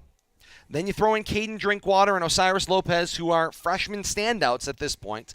And then, but wait, there's more. There have been players that have come in, and in spot and duty, Braden Martin picks up a couple of rushes. A couple of rushes for Xavier Core at the tail end of the game, but he also had an interception, and he got a start tonight on the defensive side of the ball at linebacker, rewarding good play in last week's game by the coaching staff. And so at some point here, you can go, okay, we're not going to let Drinkwater beat us. We're going to double him. We're going to take him out of there for options. Okay. So that means you'll throw to Viola, Aguilar, and Encarnacion You leave instead? Encarnacion open in the slot? I mean, really, you're asking for There's trouble. only so many doubles you can throw out on the field before you run out of 11 players out on the field as well. But what happens when you double the trips? Nobody in the middle. Feed the ball to Newton or who's ever back there with him. Let Lopez do what he does in the middle. You could double to take players away, but when you have limited number of playmakers, that might work for you. Half a dozen playmakers at least on the offensive side of the ball, starting with the 2 freshmen. Then you throw in Ricky, you throw in Mackay, and other people stepping up, play in and play out. I don't think you can just isolate your defense to try to stop 1 or 2 players, because there are a number of players on this Leominster offense that can hurt you in different ways, catching the ball and running the ball. First thoughts on next week. You heard Kate and I talking about it, a different kind of offense for this Leominster defense, a physical Neshoba team that's going to want to pound the football. Yeah, but I think Neshoba got shut out the first week, as I recall, against Grafton. 10-0 win against Longmeadow tonight. And so they haven't shown a lot of offensive prowess up to this point in the season. We'll have to see what they can bring on the offensive side of the ball. The way Leominster is playing defense, they better straighten out their offense now, because I think they're going to need more than 10 points next week. I don't care how physical they want to be on the defensive side. A lot of weapons here, and at this point in the season, it's hard to say that 10 points is going to get you a win against this Leominster ball club. You're looking at scoring 20-plus, and hopefully your defense will have a good night. And I think that's the key to success if you're going to beat the Blue Devils, because they haven't shown any propensity to beat themselves, I guess is the right way to put it. At least to this point. Up to this point in the season. So you're going to have to find a way to create your opportunities, because the Blue Devils are not giving them to you. What's next? Great question. RFM and our partners have your listening and viewing options covered end to end. Encore presentations of tonight's broadcast are available all weekend long. Over the air Saturday at noon via our partners at WLPZ 95.1 FM, streaming free via live365.com. Search WLPZ LP 95.1.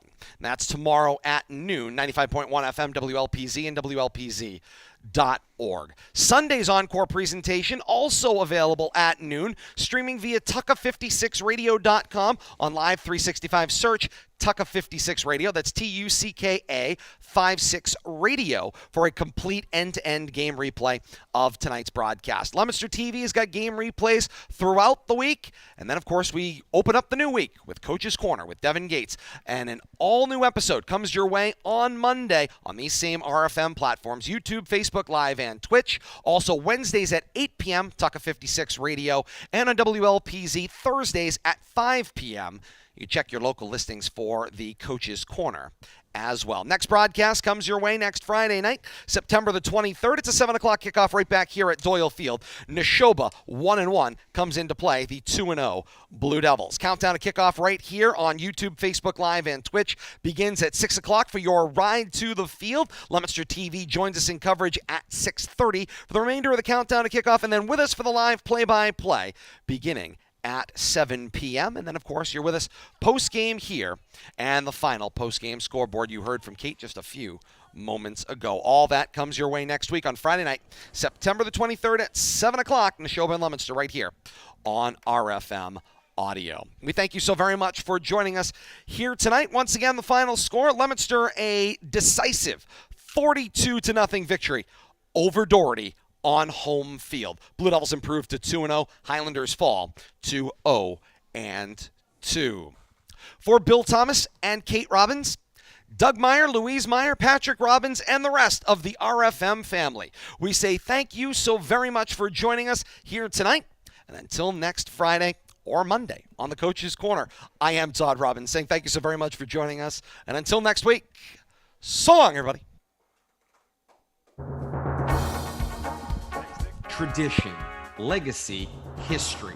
These words all describe a player, coach, or contributor's impact on a game, program, or generation. Each week this season, student athletes of this generation will square off with the goal of best representing their community today or for years to come. Neil O'Connor finds Jake Elaine. Alan Glennie quarterbacks his ball club. Delakiai's in the end zone. And calling signals, Dave Palazzi. John Ulecki. Warren Muir. LeQueer. Jack Rodequins. Bobby Mativier. Jason Toomley. Devin Gates. Quentin Tiggs. Cortez Ludden. D. Geronimo. Stephanides. Sean Dupuis. McDonald. Graham. Quentin Perkins. Geraldo Rivera. Gray makes the catch in the end zone for the touchdown. Who will have their name weaved among the tapestry of legends? Who can add their name among the football greatest in Central Massachusetts? You'll find out right here on RFM, continuing a legacy and tradition of audio excellence established by generations of great play-by-play teams gone before. Yours truly, Tom Connery, Dave Spence, and Warren Muir. This is Joe White. With me this morning is Dickey and Ron Lamont. Ed Coleman along with Joe DeCarolis and Mark Landon. This is Dave Clark along with Mike Flynn. I'm Dave Spence along with my partner Luke Connery. Todd Robbins alongside Ben Parker. Todd Robbins, Bill Thomas, Kate Robbins, and you. Great to have you along with us. Stories told through the words spun by legends. The stories continue to be described by the award-winning team of today. It's time for high school football with the award-winning team of Todd Robbins, Bill Thomas, and Kate Robbins.